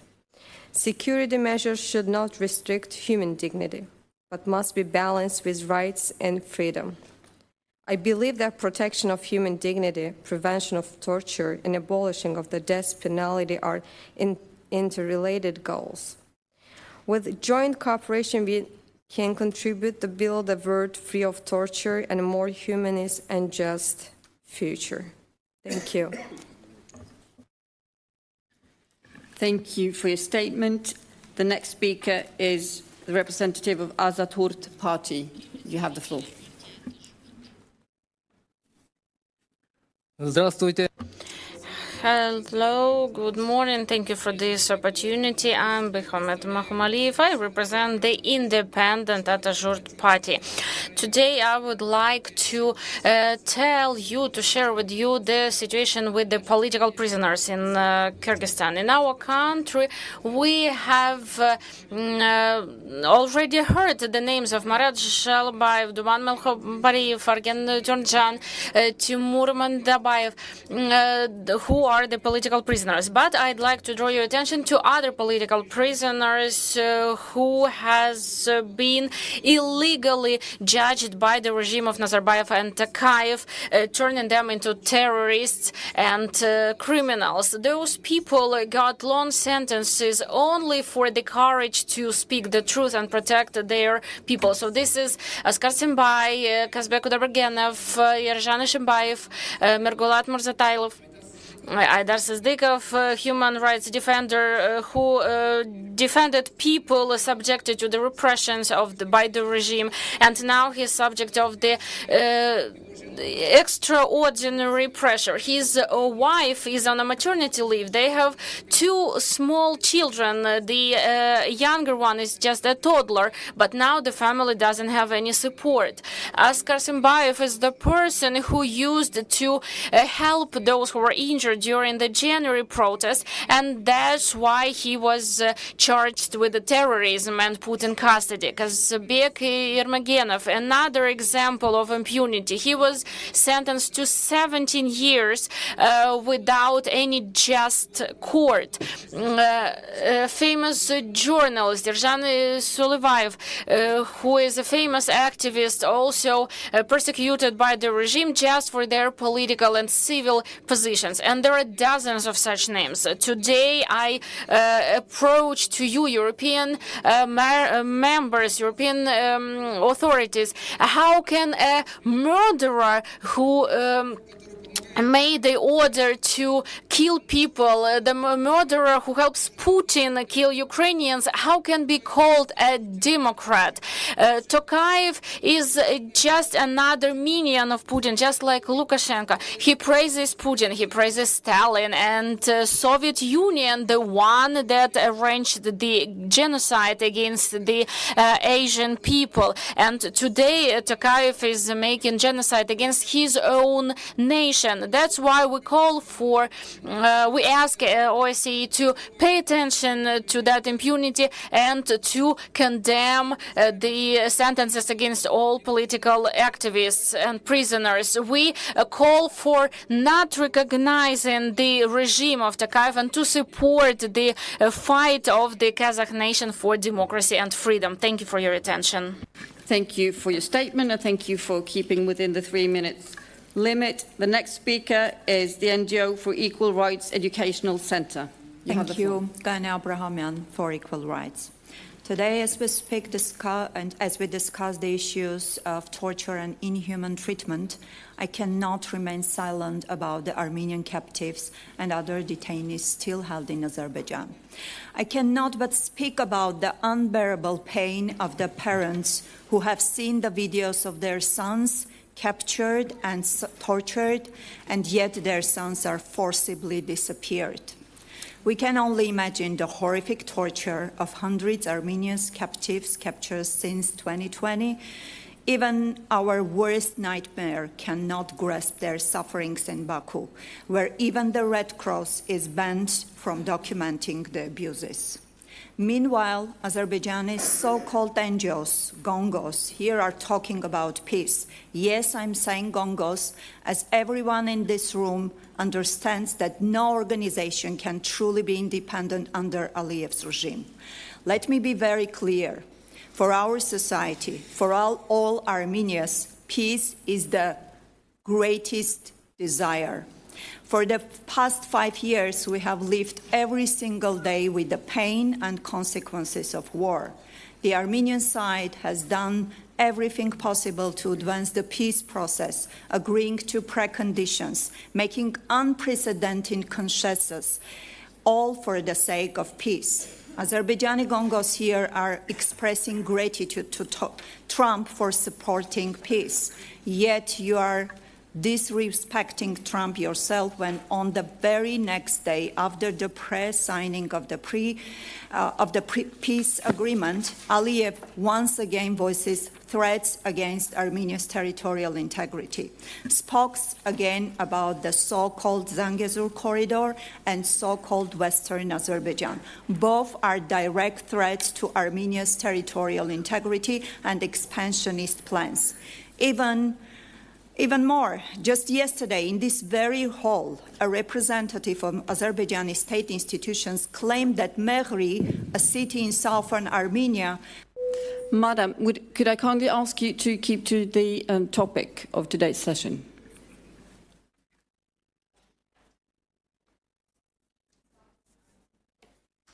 Yeah. Azerbaijani state institution claimed that Mehri, a city in southern Armenia, which has never in any period of our centuries-old history been a disputed territory, she said belongs to Azerbaijan. So while we're discussing the importance of Helsinki Final Act and its principles, we hear open violations of the very act from the same stage. Dear OSCE, this should be unacceptable in this institution. Thank you. I thank you for your statement. The next speaker on the list is Dayanch Civil Movement Platform. You have the floor.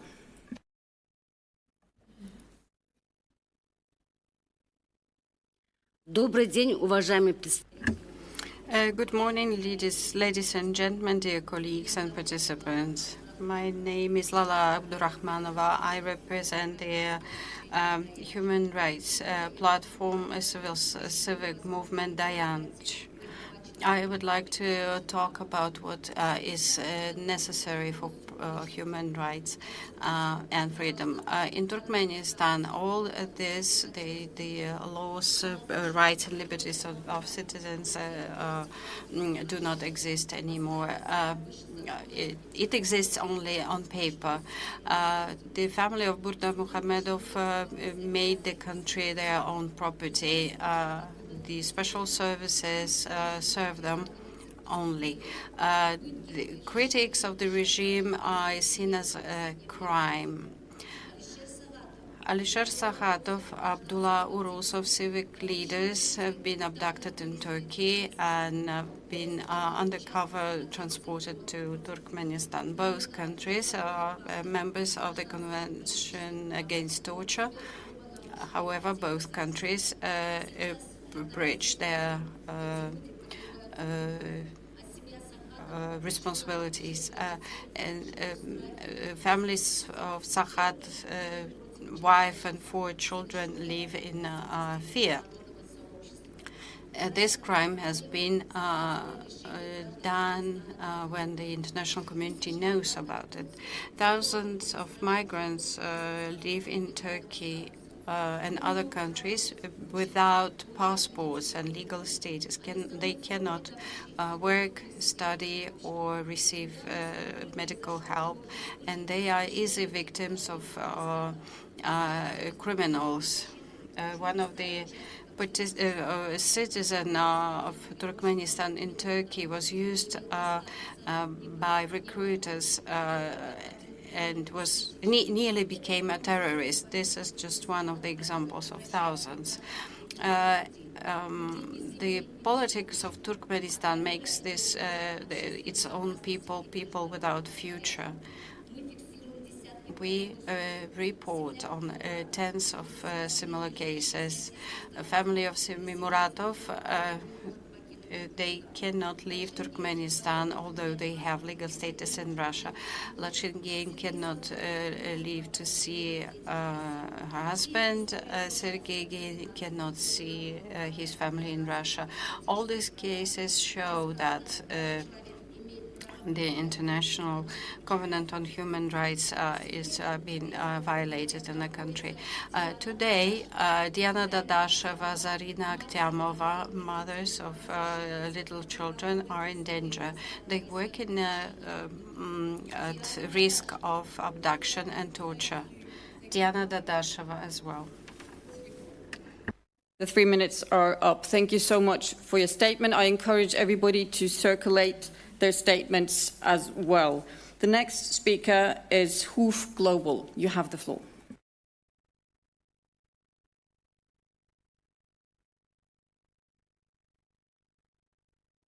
Perhaps I pronounced it the wrong way, Hoof Global. If they're not here, we'll have to move to the next speaker. Human Rights Defenders. Professor Dr. Hüseyin Demir, Human Rights Defenders, Berlin. Madam Chair, for nearly a decade, Turkey has stood as a textbook example of how the language of counter-terrorism can be weaponized to dismantle rule of law safeguards and normalize torture. Impunity has become the rule, not the exception. The Turkish Penal Code's Article 314 on membership of an armed terrorist organization is so vaguely drafted that over 2.2 million people have faced investigation since 2016. The CAT report shows that confessions are routinely extracted under duress, detainees are denied legal counsel, and torture, ranging from beatings and sleep deprivation to sexual violence, remains widespread and systematic. The UN Working Group on Arbitrary Detention has declared such persecution of alleged Gülen affiliates to amount to crimes against humanity. This repression now extends to children and chronically ill detainees, minors detained under the anti-terror law, Parkinson's patients kept behind bars, and women forced to raise babies in overcrowded cells. Torture and impunity reinforce each other. State officials rarely face investigation. Prosecutors decline to act. Court dismiss evidence as state secrets. Meanwhile, Turkey's anti-terror law remains a legal black hole. It criminalizes mere dissent, labeling criticism or journalist inquiry as terrorist propaganda. Nearly 200,000 terrorism cases are opened each year. Torture, arbitrary detention, and impunity are not isolated excesses. They are structural policies maintained by a judiciary subordinated to executive power. When prosecutors become persecutors and judges act as instruments of the presidency, there can be no justice, only intimidation wrapped in legal form. We therefore call on OSCE participating states to urge Turkey to repeal or amend anti-terror law number 3713 in line with international standards, press for independent impartial investigation of torture and custodial death, demand that Turkey implement European Court of Human Rights and UN rulings, release political prisoners, and restore judicial independence, condition security cooperation on measurable progress in accountability. The absolute prohibition of torture allows no derogation, not even under emergency. Turkey's government signed that principle in 1984, and it is time it began to honor it. Until then, our duty is clear: to keep exposing the violence behind the rhetoric of security, and to remind this assembly that silence is the oxygen of impunity. Thank you. Thank you for your statement. The next speaker is Central Asian Progress and Integration Forum.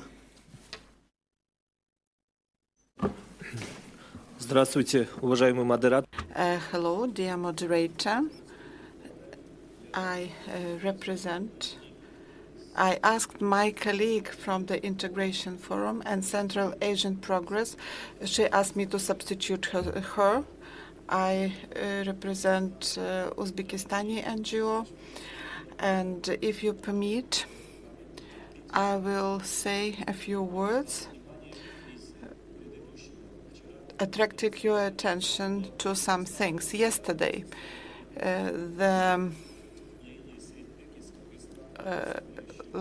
Leyla Sedbek from Kyrgyzstan stated that in Karakalpakstan human rights are violated, allegedly, and people of Karakalpakstan don't have the right to self-determination, and she talked that Tajimuratov was detained illegally.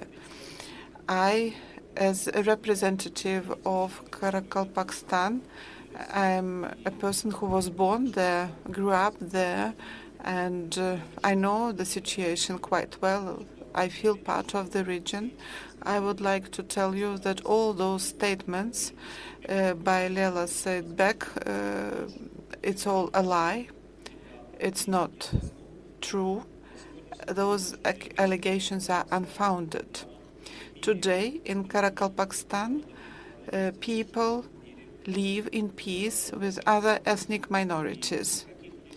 And there are no restrictions to their rights, neither political, economical, or any other. People live, they are engaged in their everyday activities, children study, people try to develop, and the government of Uzbekistan, the government of Karakalpakstan assist them in living peaceful life. That's why I would like you to know about this. We should not, based on false information, incite hatred within the nation, especially if you reside in a different country.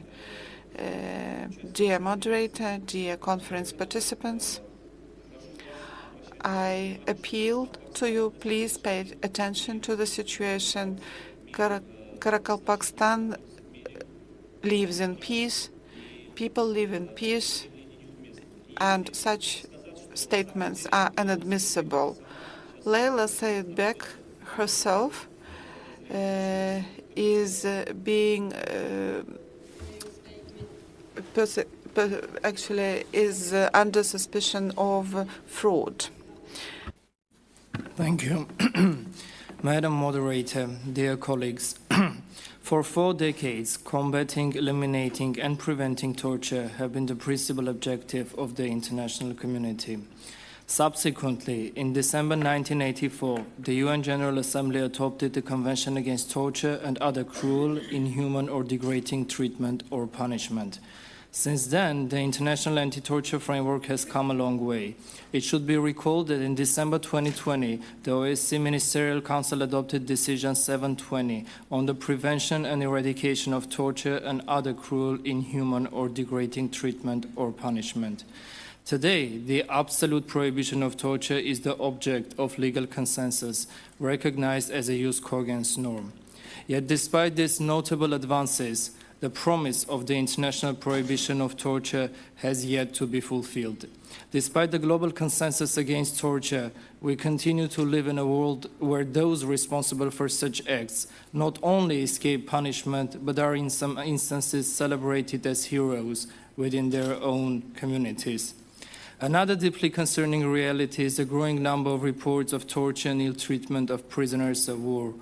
Such practices represent not only grave violations of human dignity, but also clear breaches of international humanitarian law. Article 17 of the Third Geneva Convention leaves no ambiguity in this regard, explicitly prohibiting the detaining power from subjecting prisoners of war to physical or psychological torture or to any form of coercion aimed at extracting information. These obligations are absolute and admit no exceptions. Regrettably, our region has not been an exception to such practice. It is therefore imperative that all parties strictly adhere to their obligations under the Geneva Conventions and ensure that POWs are treated at all times with humanity, dignity, and respect for the law. Madam Moderator, Armenia strictly adheres to its international obligations in the prevention of torture and ill treatment. Following the ratification of the optional protocol to the UN Convention Against Torture, the human rights defender of the Republic of Armenia was designated as an independent national preventive mechanism. In this capacity, the defender conducts both regular and unannounced visits to all places of deprivation of liberty, holds confidential interviews with detainees, and issues recommendations to improve conditions and prevent ill treatment. Colleagues, to ensure the eradication of torture, the international community, civil society, human rights defenders, and relevant international organizations must remain vigilant and respond decisively to every incident. It is essential that consistent pressure be applied on states responsible for such violations so that perpetrators are held fully accountable and victims. Thank you, sir. The 3 minutes are unfortunately up. Thank you for your statement. The next speaker on my list is Cage Advocacy. You have the floor. My name is Enes Mustafa. I'm the representative of Cage International, a UK-based rights group. Over the last 2 decades, British authorities have exploited fears and prejudices, particularly towards Muslim communities, to build an infrastructure of authoritarian laws, also known as counter-terrorism laws. Schedule 7 is one such law, a mass surveillance power that suspends due process and deprives citizens of basic rights at the border. Police can detain you for up to 6 hours without suspicion. You have no right to remain silent, and failure to comply with any aspects of the stop can result in a terrorism conviction. Fahad Ansari, a respected lawyer handling sensitive national security cases, was stopped under this power and had his work phone confiscated. He has launched legal action against the government for this targeted stop, where in court it was implied that it was a direct result of his litigation against the government, specifically representing the Palestinian resistance and political party Hamas for deprescription. In a hearing this week to stop police accessing his device, a judge ruled he would allow the police to present their evidence in total secrecy, unseen by the claimant, a mechanism called closed material procedures, introduced in the context of the so-called war on terror, a violation of rule of law principles. This marks an unprecedented assault on the legal profession under the guise of combating terrorism. On the ground, Palestine Action, the most effective pro-Palestine movement, was proscribed this year under terrorism powers by the British government. This has prompted mass outrage from across the political spectrum. Over 2,000 members of the British public, including 2 directors of our organisation, have willfully defied the law in order to protest the ban, resulting in thousands of arrests under terrorism powers. This simple act of civil disobedience exposed the reality of counter-terrorism powers as tools of repression rather than security. The prescription followed a shift starting last year, whereby British authorities began using terrorism-related powers to arrest and detain Palestine Action activists at the behest of Israeli weapons manufacturer Elbit Systems, which was a primary target of their direct action campaign for its role in arming the genocide in Gaza. One of their high-profile cases, the Filton 24, demonstrates an egregious example of such abuses. They've been held in pre-trial detention for over a year, a suspension of the presumption of innocence. Though they haven't been charged with terrorism, a terrorism connection was added to their case to aggravate any potential sentence. As a result, they have faced harassment and abuse in prison. Their case has prompted the Working Group on Enforced Disappearance and also 3 UN Special Rapporteurs to intervene and say that their detention under terrorism powers possibly amounted to enforced disappearance, that the British government treating direct action like terrorism risks chilling the exercise of freedom of expression and opinion, and that the definition of terrorism in the UK is overbroad and counter-terrorism laws have been used to circumvent procedural safeguards. In conclusion, rather than escalating repression, the British government should urgently move towards abolishing authoritarian terrorism powers, a call echoed by its previous independent reviewer of terror powers itself. Thank you. I thank you for your statement. The next speaker is a representative of the Citizens Labour's Right Protection League. You have the floor. Спасибо. Мое имя Сахиб Мамадов. Thank you. I'm Mr. Mamadov, an Armenian NGO and Armenian lobbyists continue disseminating information about laws on those charged with military crimes in Azerbaijan. They allegedly violated humanitarian law, and they call them actually instead prisoners of war. But those people whose name I named cannot be called POWs because they arrested during the terrorist operation. None of them are subject to Geneva Conventions. When they were detained, they were not combatants. The trial has been going on for 2 years, except Mr. Vardanyan. All of them are charged with crimes, war crimes against our country, including genocide. There have been no final decisions yet. They haven't been pronounced guilty yet. The trial is continuing. The statements that they have been tortured and ill-treated are not true. I repeatedly visited the pre-trial detention where they are being kept. All international principles are being adhered to, and there are regular visits by National Preventive Mechanism. For example, CPT visited Azerbaijan last month and visited the places of detention that they chose. Also, they're not being detained illegally. The UN Working Group on Human Rights actually rejected the complaint of the Armenian side on ungrounded detention of Mr. Vardanyan because his detention was sanctioned by the state security agency.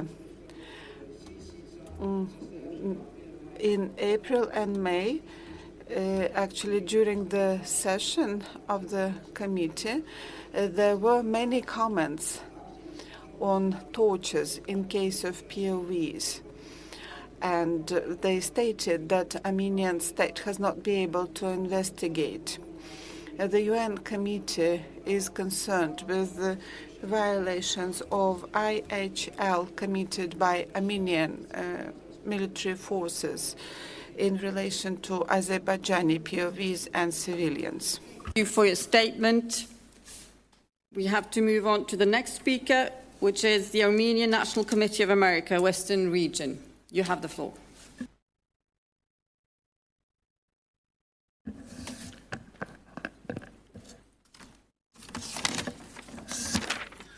Honorable Moderator, distinguished delegates, my name is Garen Jimbashin and I speak on behalf of the Armenian National Committee of America.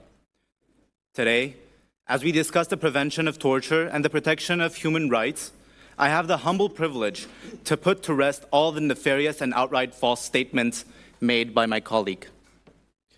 Following the 2023 genocidal ethnic cleansing of Artsakh, the historic homeland of indigenous Armenians, reports of multiple international organizations, journalists, and legal monitors have documented ongoing abuses by Azerbaijani authorities against Armenian captives. These include torture, coerced confessions, and degrading treatment often broadcast for public consumption. One particular horrifying example involved the mutilation of Gayane Abkaryan, a female Armenian soldier whose body was desecrated, her fingers severed, her limbs cut, and stones placed in her eye sockets, and much more. As if that is not enough, Azerbaijani soldiers filmed and disseminated that footage across social media. This was not an isolated atrocity, but part of a broader pattern of impunity, a campaign of dehumanization meant to terrorize, humiliate, and erase. These acts do not occur in a legal vacuum. They occur in deliberate violations of the Geneva Conventions, the Convention Against Torture, and Azerbaijan's own commitment as an OSCE participating state. Yet violations such as these are repeatedly justified under the pretext of anti-terror operations. Azerbaijan has become the first country to convict a captured combatant for illegal border crossing and labeled it as terrorism. The rule of law cannot coexist with selective justice. It cannot thrive where accountability is absent. If impunity is allowed to prevail, the consequences extend beyond Armenia and Azerbaijan. It undermines the credibility of every institution represented in this room. The prevention of torture is not a matter of political alignment. It is a matter of principle. The protection of human rights in times of conflict is not an obstacle to peace. It is the foundation of it. And yet, Azerbaijan, a signatory of both the Helsinki Final Act and the Geneva Conventions, continues to act in open and brazen defiance of both by holding civilian hostages, tortured detainees, and criminalizing ethnic identity. It has not only broken international law, it has betrayed the very framework of collective security that this organization was built to uphold. But this is only the first stage of failure. The credibility of the OSCE itself is at stake when such violations go unanswered, when this body finds its voice to reprimand others for far lesser offenses, yet remains hesitant in the face of mass displacement, arbitrary detention, and documented acts of torture. It risks not only becoming complicit through silence, but setting a dangerous precedent that emboldens similar practices by Russia, practices that the OSCE has firmly condemned today.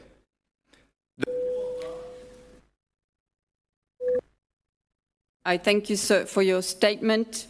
The 3 minutes are up. The next speaker is Zapadno-Kazakhstanski Regionalny Общественный Fund. Apologies for the pronunciation. If you are here, you have the floor.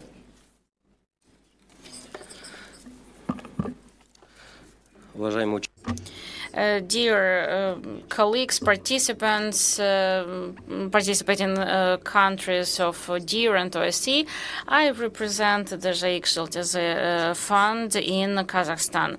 It's a great honor for me to speak at this conference and to share our accomplishments in Kazakhstan. We work with a very sensitive issue, supporting children in rehabilitation, children that have returned from the areas of military war conflict. The name of our initiative combines the name of Tajikistan and the word of children.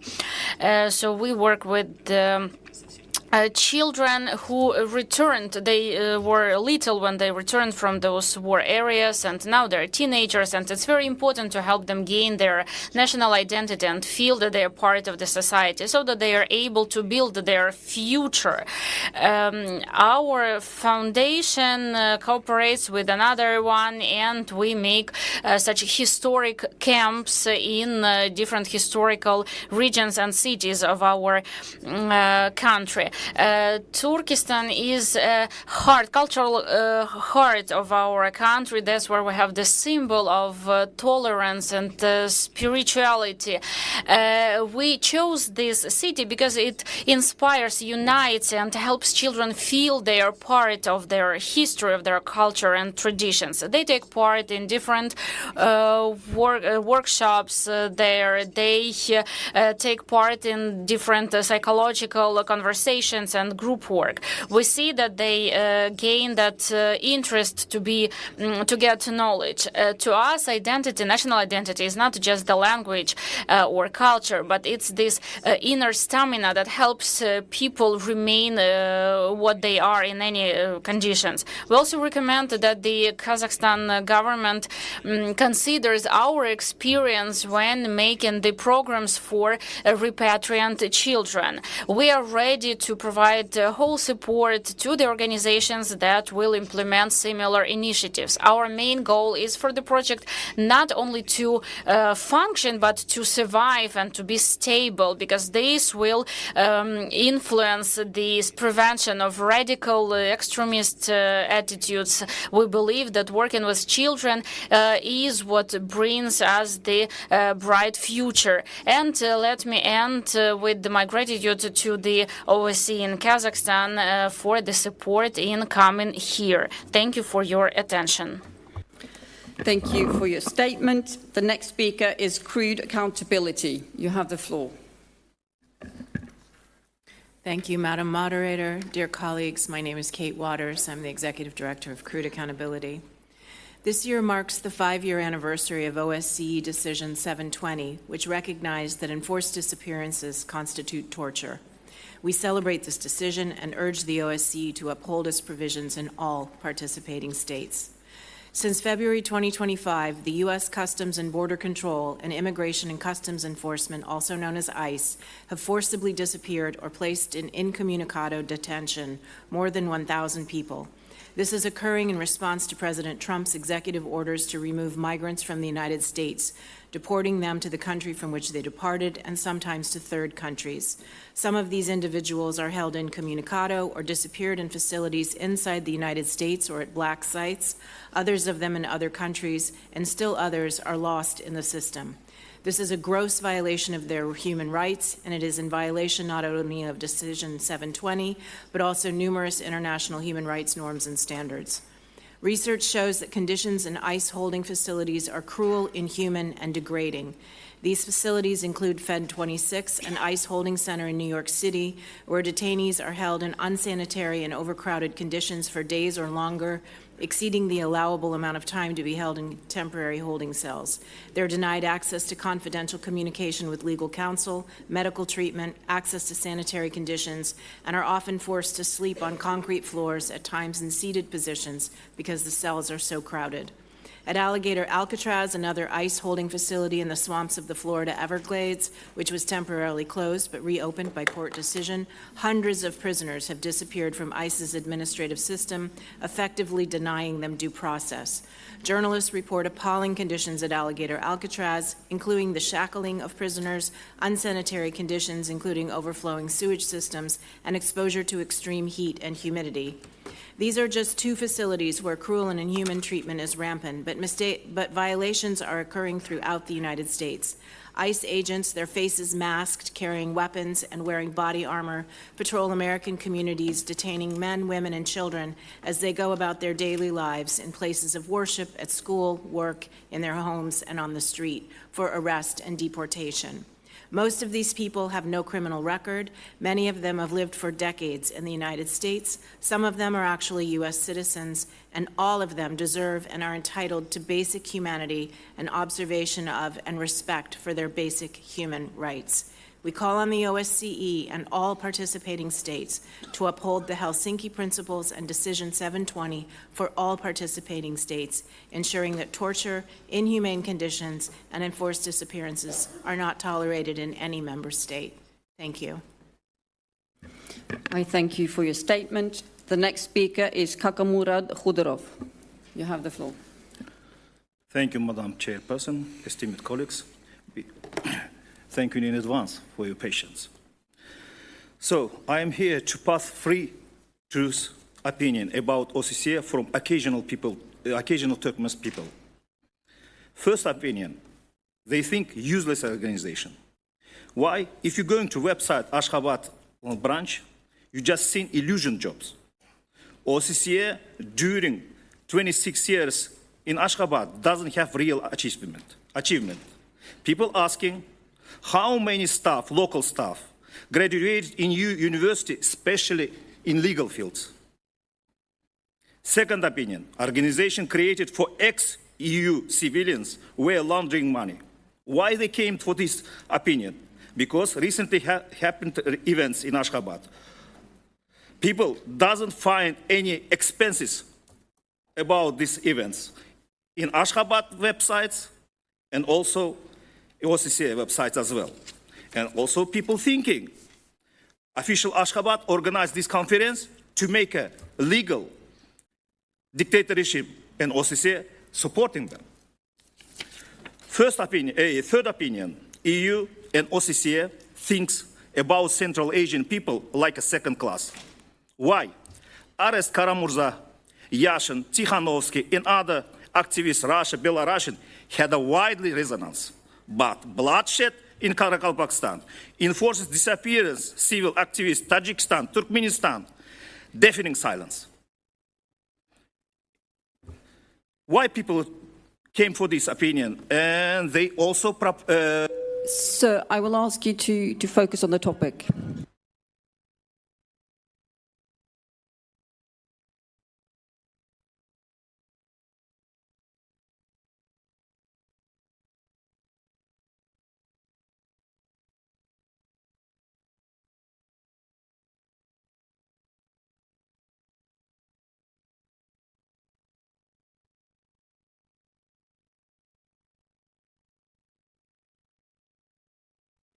You can continue, sir. Just stay on the topic. Thank you.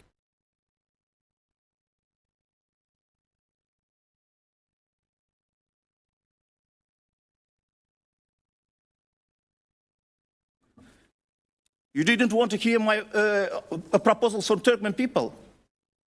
Sir, I can just asked continue. you to Let me stay on the continue. topic. Your You have 1 minute Madam left. Please Chairperson. continue. 1 minute left. Okay. First, it's essential to establish direct and open communication with independent civil society, bypassing bureaucratic barriers. My personal proposals regarding cooperation with OSCE mission was ignored last year. If you are not prepared to consider employment to provide assistance, training legal professionals for the region. Second, a mechanism for urgent response to repression in Central Asia must be created similar for those existing for other regions as well. And third, it's personal request to consider my project. Sir, I will have to interrupt you up. And so make sure that you sit behind the right signs, as I indicated earlier in this session. I will now continue and go on to the next speaker, which is the Centre for the Analysis of Democratic Processes. You have the floor.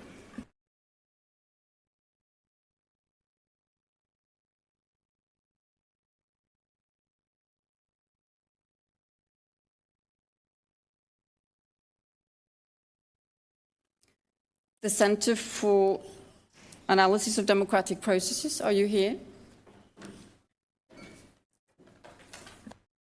Move on to the next speaker, was it Tajik Youth for the Revival of Tajikistan. You have the floor.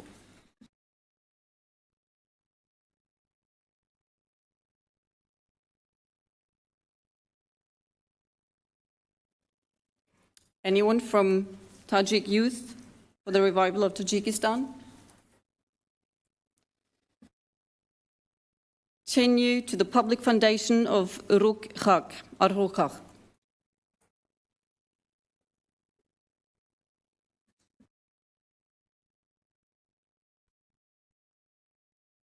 The next is Union of Informed Citizens. Thank you. Rosanna Avagimian, Armenia. Madam Moderator, distinguished delegates, I rise to address a crisis that challenges the very foundation of the OSCE Human Dimension commitments, the systematic practice of torture, ill treatment, extrajudicial killings, and mutilation committed against the ethnic Armenians. The prohibition of this act is absolute and non-derogable, yet it is being treated as a suggestion. We clearly see a pattern of inhumanity. The treatment of Armenian captives, both soldiers and civilians, is not random abuse. It is a systematic policy of state-sanctioned cruelty. The UN Special Rapporteur on extrajudicial, summary, or arbitrary executions and the Special Rapporteur on torture have raised serious concerns about deliberate extrajudicial killings and cruel, inhuman, or degrading treatment of persons who are out of combat. Documented, visually verified evidence of war crimes shocked the universal conscience. Soldiers disarmed, wounded, and demonstrably out of combat were summarily executed at close range. These killings include vulnerable elderly civilians and have continued long after the fighting ceased, highlighting a clear intent to target those unable to defend themselves. The barbaric practice of mutilating, carving, and sexually desecrating the bodies of the killed, including service women, is a direct violation of the prohibition against outrages upon personal dignity under Geneva Conventions. The perpetrators themselves filmed, celebrated these acts, using them for propaganda. And here we witness the crisis of impunity for those heinous acts, which is itself an insult to the rule of law. Despite the ECHR applying interim measures regarding the captives, and despite the large amount of video evidence, there have been zero effective independent investigations. Instead, the servicemen implicated in atrocities have been publicly awarded. Moreover, the retention of bodies for months by Azerbaijani authorities only prolonged the emotional suffering of the victims' families, a further act of cruel treatment. The credibility of the OSCE is on trial here. Systematic torture or extrajudicial murder cannot be normalized. I urge this body to insist on a concrete action, support for mechanism utilizing the Mendes principles on effective documentation and investigation, ensuring perpetrators of war crimes are brought to justice. For justice and accountability are the only sustainable foundation for peace with no alternatives. I thank you. I thank you for your statement. And the next speaker is the Holy See. You have the floor. Madam Moderator, the inalienable God-given dignity of every human person is inviolable. Consequently, the Holy See has consistently advocated for the unconditional respect for life from conception to natural death. It has also unequivocally condemned whatever violates the integrity of the human person, such as mutilation, torments inflicted on body or mind, attempts to coerce the will itself, as the practice of torture completely contradicts the dignity that is proper to every human being. Institutions entrusted with establishing criminal responsibility should diligently pursue the truth, while ensuring that their proceedings are conducted in full respect for the dignity and rights of the human person. Therefore, in carrying out investigations, laws forbidding the use of torture must be strictly observed. International human rights instruments rightly enshrine the prohibition of torture as a principle that must not be violated under any circumstances. Within this context, my delegation wishes to recall that recourse to the death penalty was long considered an appropriate response to the gravity of certain crimes and an acceptable, albeit extreme, means of safeguarding the common good. Today, however, there is an increasing awareness that the dignity of the person is not lost even after the commission of very serious crimes. In addition, a new understanding has emerged of the significance of penal sanctions imposed by the state. Lastly, more effective systems of detention have been developed, which ensure the due protection of citizens, but at the same time do not definitively deprive the guilty of the possibility of redemption. Bearing this in mind, the Holy See considers the death penalty inadmissible because it is an attack on the inviolability and dignity of the person. Therefore, it will continue to press with determination for its abolition worldwide. Thank you. I thank you for your statement. And before we move on to the reserve list, which is also pretty long, I just want to remind people that filming in a plenary hall is prohibited for public distribution.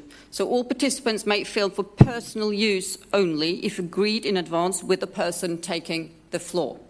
Just underlining that. And then we move on. The next speaker is Karalpak branch of Uzbekistan Children and Families Support Association. You have the floor. Здравствуйте, представитель Карлпакского отделения Ассоциации. Hello, I represent the Karapakstan branch of Uzbekistan Children and Family Support Association. In recent years in Uzbekistan, the wide reforms have been implemented in the country. Protection of human rights is the priority of the state. Concrete measures have been taken to counteract, prevent tortures and protect human rights. Uzbekistan fulfills its international obligations to counteract tortures. The criminal code have been reviewed to conform with the international standards, including the legislation against torture. National preventive mechanisms on tortures have been implemented. In its framework, the regular monitoring in the places of confinement is being implemented. International organizations give positive assessment to activity of Uzbekistan. In Uzbekistan does not apply capital punishment. Instead of the capital punishment, a long-term imprisonment is applied. It is important in the light of respect of human dignity and human life. These reforms have been called sustainable and humane by the European Union.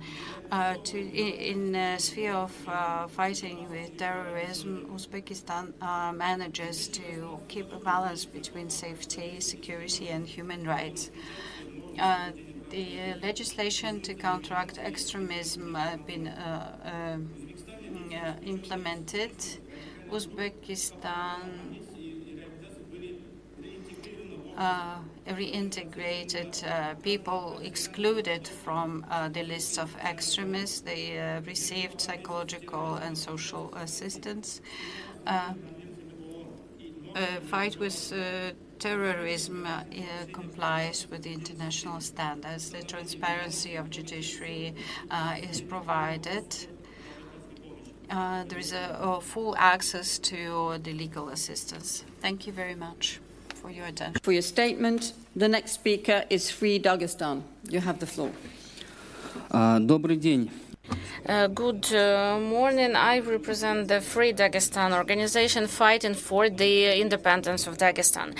I will speak about Dagestan, a region in the North Caucasus, where Russia's colonial policy still remains in 21st century under the cover of the rhetorics of the unity talks.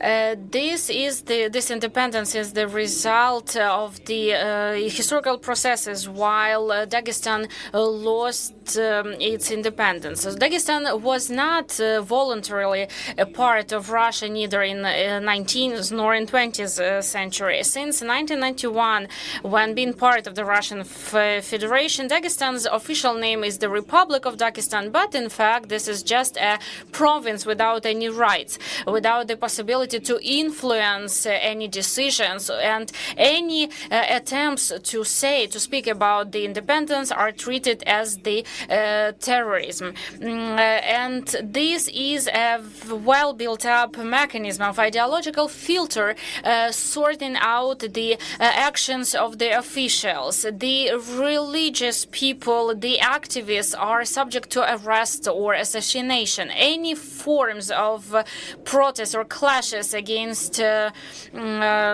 country are treated as the treason. Just an example, the permanent counter-terrorist operation that lasted since 2006 to 2016. So this is an example of Russian expansion. In Dagestan, the victims of repression and their families are in the conditions of constant threats, which makes it impossible to apply the court mechanism. And so that's how the law loses its protective function and becomes the tool of the loyalty to the center. As the result of this, Dagestanians who escape those repressions often face those myths that repeat the Russian propaganda. Even now, when Russia is having this horrible war in Ukraine, Dagestanians who escape this mobilization and propaganda, they are subjected to the risk of extradition. Another thing about the capital punishment. In Russia, this moratorium doesn't matter because the life of a human can be taken away without any court. And the murder of Husseinov brothers is one of the examples of that. The special services of Russia just killed them, and no one was brought to justice. To realize the scale of the repression, you can get to know the report about the repressions in Dagestan. Thank you. Thank you for your statement. The next speaker is from Human Rights Promotion Center Public Union. You have the floor. Nazrin Aliyeva, founder and deputy chairman of Human Rights Promotion Center in the Republic of Azerbaijan. Mrs. Moderator, dear participants, I believe that interventions by the Armenian NGOs here is a sign of concern that those Armenian detainees exposed during the trial the responsibility of Armenia for many unlawful actions in the territory of Azerbaijan, including the targeting of Azerbaijani civilians. I would like to remind that during nearly 30 years-long aggression against Azerbaijan, Armenia occupied a significant part of the territory of Azerbaijan. During its aggression, it killed tens of thousands of Azerbaijanis and ruined Azerbaijani cities, towns, and villages. All the occupied territories were ethnically cleansed.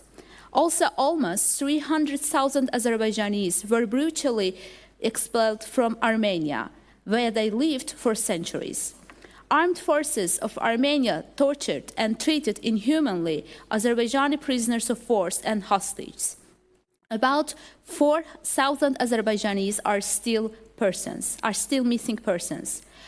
Following the end of the conflict in 2020, Azerbaijan repatriated Armenians who were entitled to prisoner of war status and returned bodies of more than 1,700 Armenian servicemen.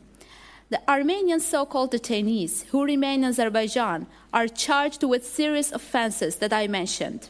They are the citizens of Armenia, accused of committing war crimes and crimes against humanity. The trial process is transparent. It's open to the public. Allegations by the Armenian entities are groundless. The Armenian NGOs shouldn't intervene into the lawful trial of Armenia's so-called detainees who are accused of serious violations of international humanitarian law. I can note that the freedom from torture is an absolute right in the human rights system. As an important international document, the 1984 Convention Against Torture and Other Cruel, Inhuman and Degrading Treatment or Punishment occupies an important place here. I believe that convention is customary in nature. Azerbaijan has been a party to that convention for a long time, and the crime of torture is reflected in Article 113 of the Criminal Code of Azerbaijan, in the section on crimes against peace and humanity. In order to prevent the case of allegation of torture in detention centers and places of temporary detention, investigate cases of human rights violations and respond quickly to complaints, a quick investigation group consisting of employees of Ombudsman Office has been established in Azerbaijan, and its members regularly visit penal institutions. The chairman of the organization, as a member of the council, can visit penal institutions at any time, and the relevant information about this is constantly... Thank you, Madam. I'm afraid 3 minutes are up. Thank you for your statement. Now turn to the next speaker, which is Set My People Free. You have the floor. Thank you, Madam Moderator. Thank you to everyone and colleagues. I'd just like to summarize the statement here, regarding torture, we want to raise, my name is Hulda Fahmy with Set My People Free, working to advocate for the repeal of anti-apostasy and anti-blasphemy laws. One of the issues that we want to raise is forced marriage, where women and girls are taken abroad and forcibly married, some to child marriage, and some are also forced into re-education camps because the parents disagree with their beliefs, or because they've changed belief, or because they want to practice their belief in a different way than what the family or society thinks from the country that they fled from. There was a report recently from the Swedish Public Service about children who are missing from schools, and Sweden has made a law that they can confiscate passports at the airport if they fear that someone's going to be forcibly married. But I would just want to urge OSCE states to take this very seriously and to work proactively to stop women from being and girls from being forcibly married or sent to re-education camps abroad. And then the second aspect on torture is also refoulement. And just last year, in addition to what we've heard about Russia's violations on the absolute prohibition on torture, they've also refouled and fallen to pressure by the Egyptian government and refouled Christian convert Saeed Abdelrazak in last year, in 2024, to Egypt, where he was we know that he was beaten by authorities and currently is arbitrarily detained. And then another country, very separate, Vietnam, has also used terrorism charges to against individuals for just exercising their freedom of religion and belief, like a young activist called Nguyen Bedap, and he's a co-founder of the Montagnard Stand for Justice. And he was registered under the UNHCR, but is actually currently detained in Thailand and has been seeking asylum in OSCE countries. And so it's very important that OSCE countries do not listen to statements by the country that they fled from, but to actually look into their case and see that they have been advocating for nonviolence and are not a terrorist in the sense that we understand, that is the definition that OSCE stands by. They haven't advocated for violence and have been actually exercising their fundamental human rights, freedom of religion and belief. And then finally, we would like to make an appeal for Yaroslav Mizyak. He's a Ukrainian pastor, and he was sentenced to death earlier in the 90s, but his case has been reported both by Amnesty in 1999 that during the case he was tortured. And so just since the legal process is so long, we urge that Ukraine, that the president pardon him and look into men. I encourage everybody to circulate their statements as well. Thank you so much. The next speaker is Kharkiv Human Rights Protection Group. You have the floor.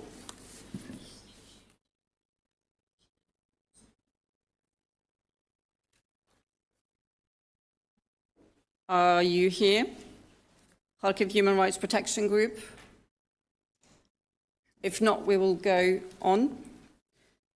The next on my list is Azerbaijan. You have the floor. Thank you, Madam Moderator. I would consider option to distribute the full statement, and I will try not to cover all subtopics. In Azerbaijan, the fight against torture and ill treatment is carried out within the framework of national legislation and international conventions to which my country is a party. According to the constitutional law on the Commissioner for Human Rights, the Ombudsman implements the functions of the national preventive mechanism as provided in the optional protocol to the Convention Against Torture, conducting regular and ad hoc visits to detention places. Systematic measures strengthen the rule of law in prisons. Temporary detention facilities are equipped with video surveillance, and the law on ensuring rights of persons in detention facilities require medical examination within 24 hours of admission, with any evidence of torture or ill treatment reported immediately to the prosecutor and made available to the detainee's lawyer. Detainees have regular access to relatives, lawyers, and uncensored correspondence, important safeguards against torture. Azerbaijan also signed Protocol number 13 to the Convention for the Protection of Human Rights and Fundamental Freedoms concerning the abolition of the death penalty in all circumstances. Turning to the issue of terrorism, we underline that it remains an enduring threat to long-term peace and security, as well as to the political independence, sovereignty, territorial integrity of all states. Terrorism also undermines states' rights and efforts to safeguard the rule of law, protection of human rights, and socio-economic development. Respect for the rule of law is an essential tool in countering terrorism and should be a central element both in the context of protection and response measures. Areas of armed conflict, particularly territories under foreign military occupation, often create conducive contexts for terrorists, separatists, and other non-state actors. I heard, Madam Moderator, unfounded allegation against Azerbaijan with regard to Armenian detainees. Perhaps the first step toward credibility of those statements would be to acknowledge the crimes committed under their own flag before lecturing others. Thank you. Thank you for your statement. The next speaker is from Digital Generation Uzbekistan. You have the floor.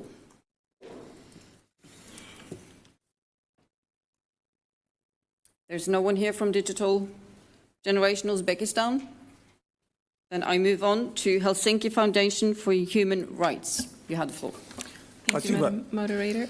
Sorry, are you from the Uzbekistan NGO?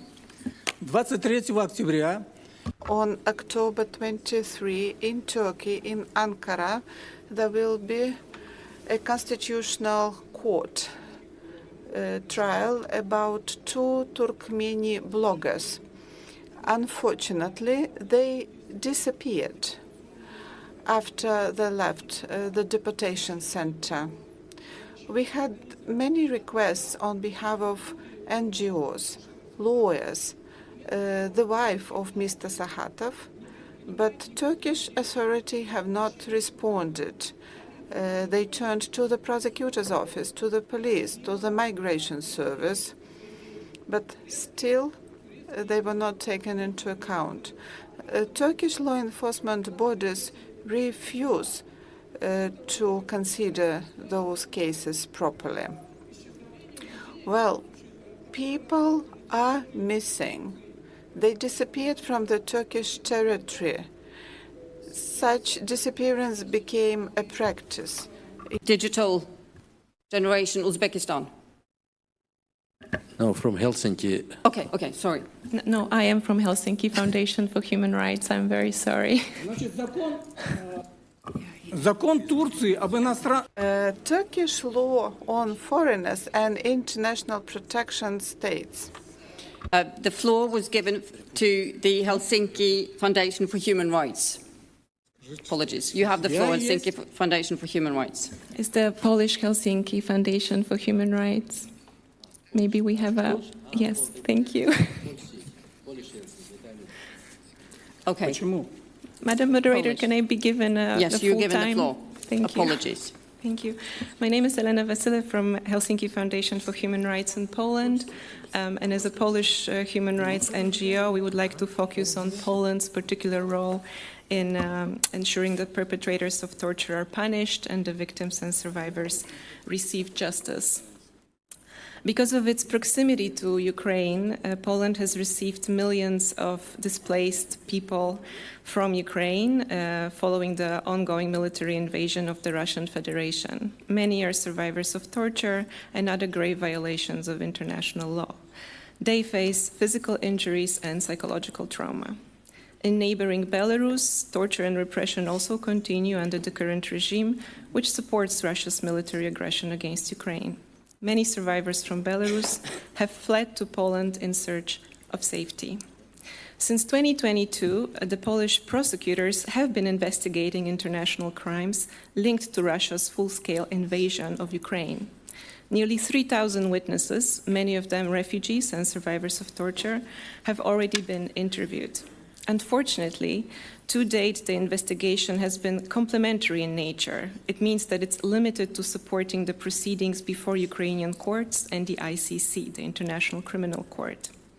But we believe Poland can do better.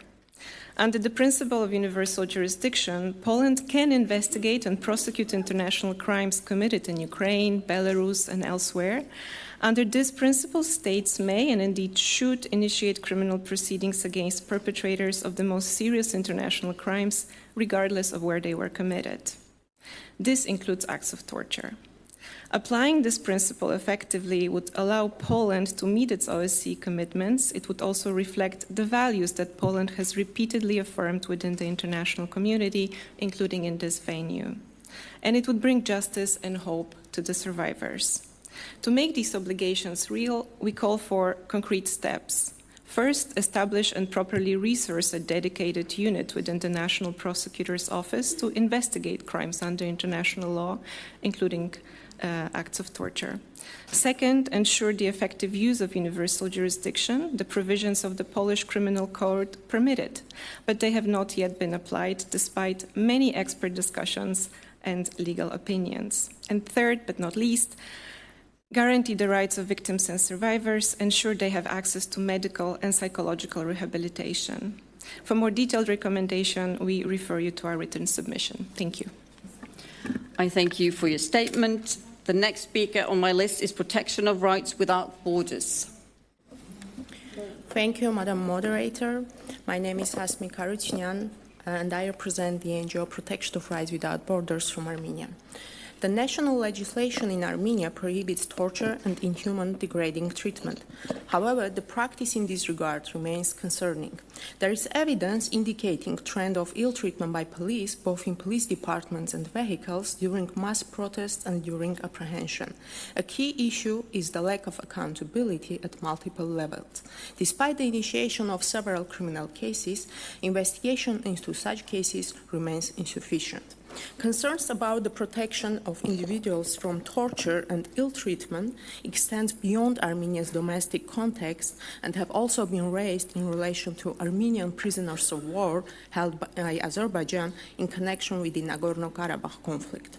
Having already suppressed their own independent human rights lawyers, Azerbaijan now seeks to exploit their repression by deploying Gongos to interfere with our activities in highly respected fora, a stark reminder that authoritarianism left unchecked only deepens and corrodes beyond repair. Following the war unleashed by Azerbaijan against Armenia and Nagorno-Karabakh in 2020, numerous prisoners of war, both citizens of the Republic of Armenia and ethnic Armenians, are being held in prisons in Baku, being subjected to torture and inhuman degrading treatment. Despite progress in the peace process between Armenia and Azerbaijan, the issue of prisoners of war remains unresolved. There is currently no independent monitoring mechanism in place in Baku to oversee the treatment of detainees.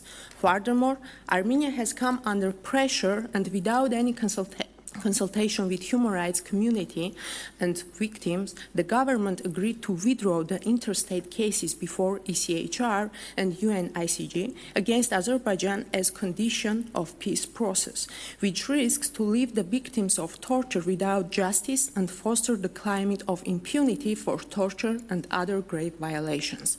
Azerbaijan has not taken any action to acknowledge the fact of gross human rights violations, including torture and ill treatment of Armenian soldiers and prisoners of war, as well as the ill treatment of female soldiers tortured, mutilated, and killed in Jarmuk in 2022.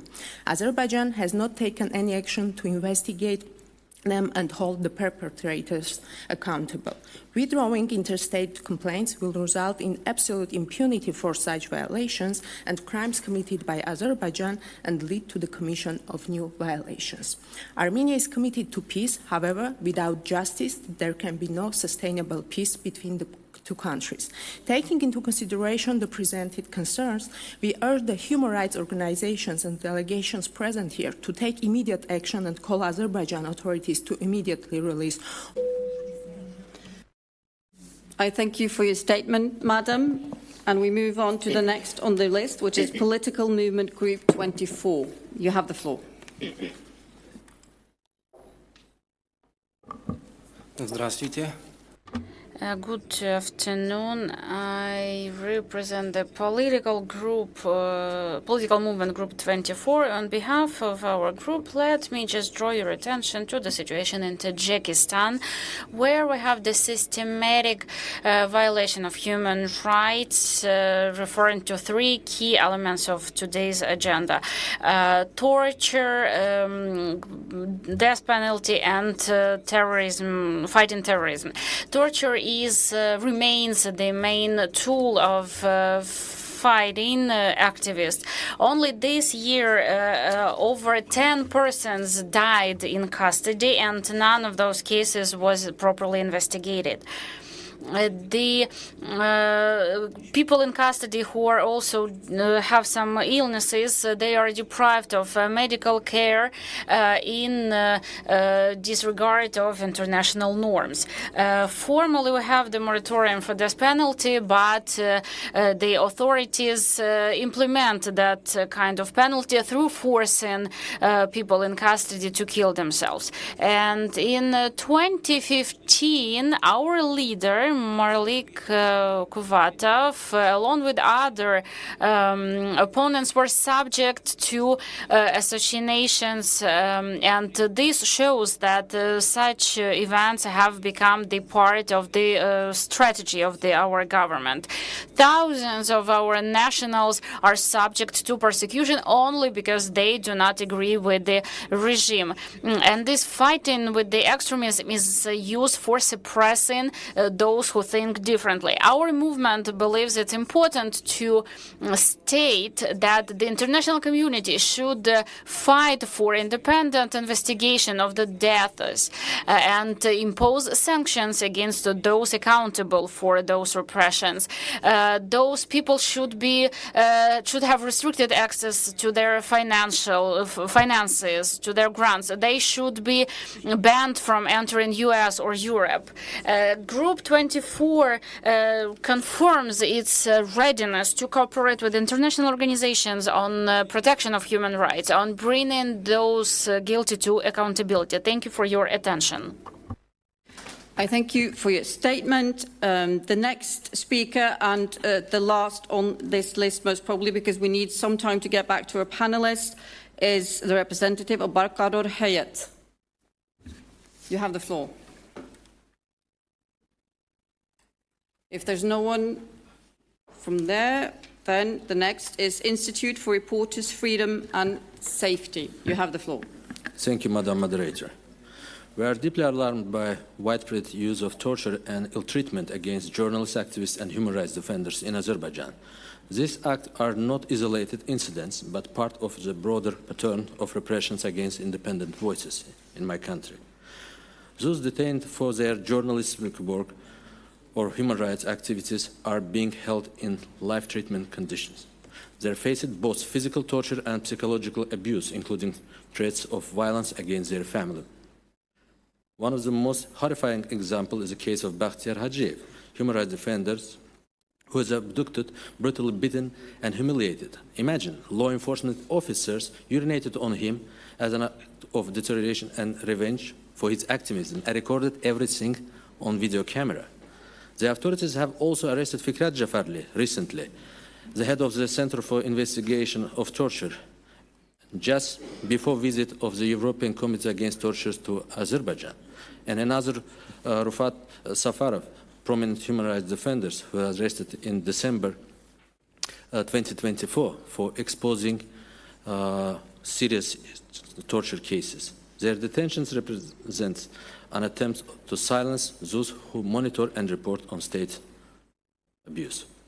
We are equally concerned by the public torture and humiliation of 8 Russian nationals in Azerbaijan who were arrested on fabricated charges and whose abuse was broadcast on the state televisions. The victims, mostly Russian IT specialists and migrants, including Anton Drachov, Sergei Safronov, and 6 others, beaten, tortured, and paraded before cameras in violations of every standard of human dignity and due process. We urge Azerbaijani authorities to immediately cease this use of torture and ill-treatment, release all those detained for exercising their fundamental rights, and ensure accountability for perpetrators. We call on the Whdc and participating states to strengthen, monitor, and press for independent investigation.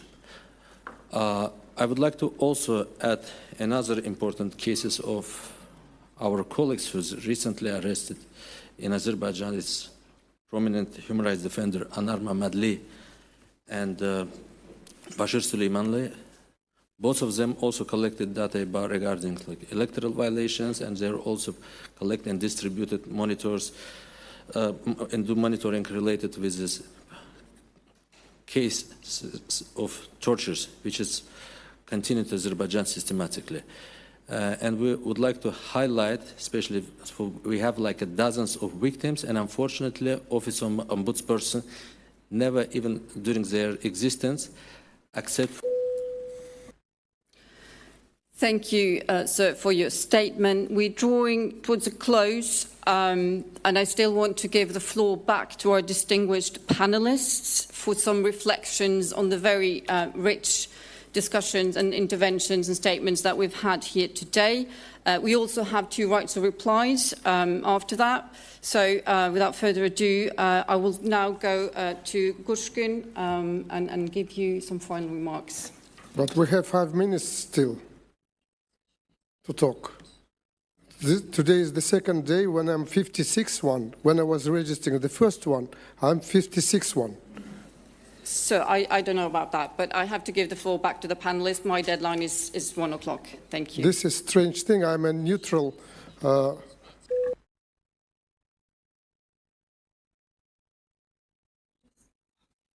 thank you, Madam Chairman. Thank you, moderator. So today's event and today's forum just highlight us the problematic of the rule of law. What it means that is rule of law is not abstract words, it's not a formality, but the thousands of individual cases of people who are suffering from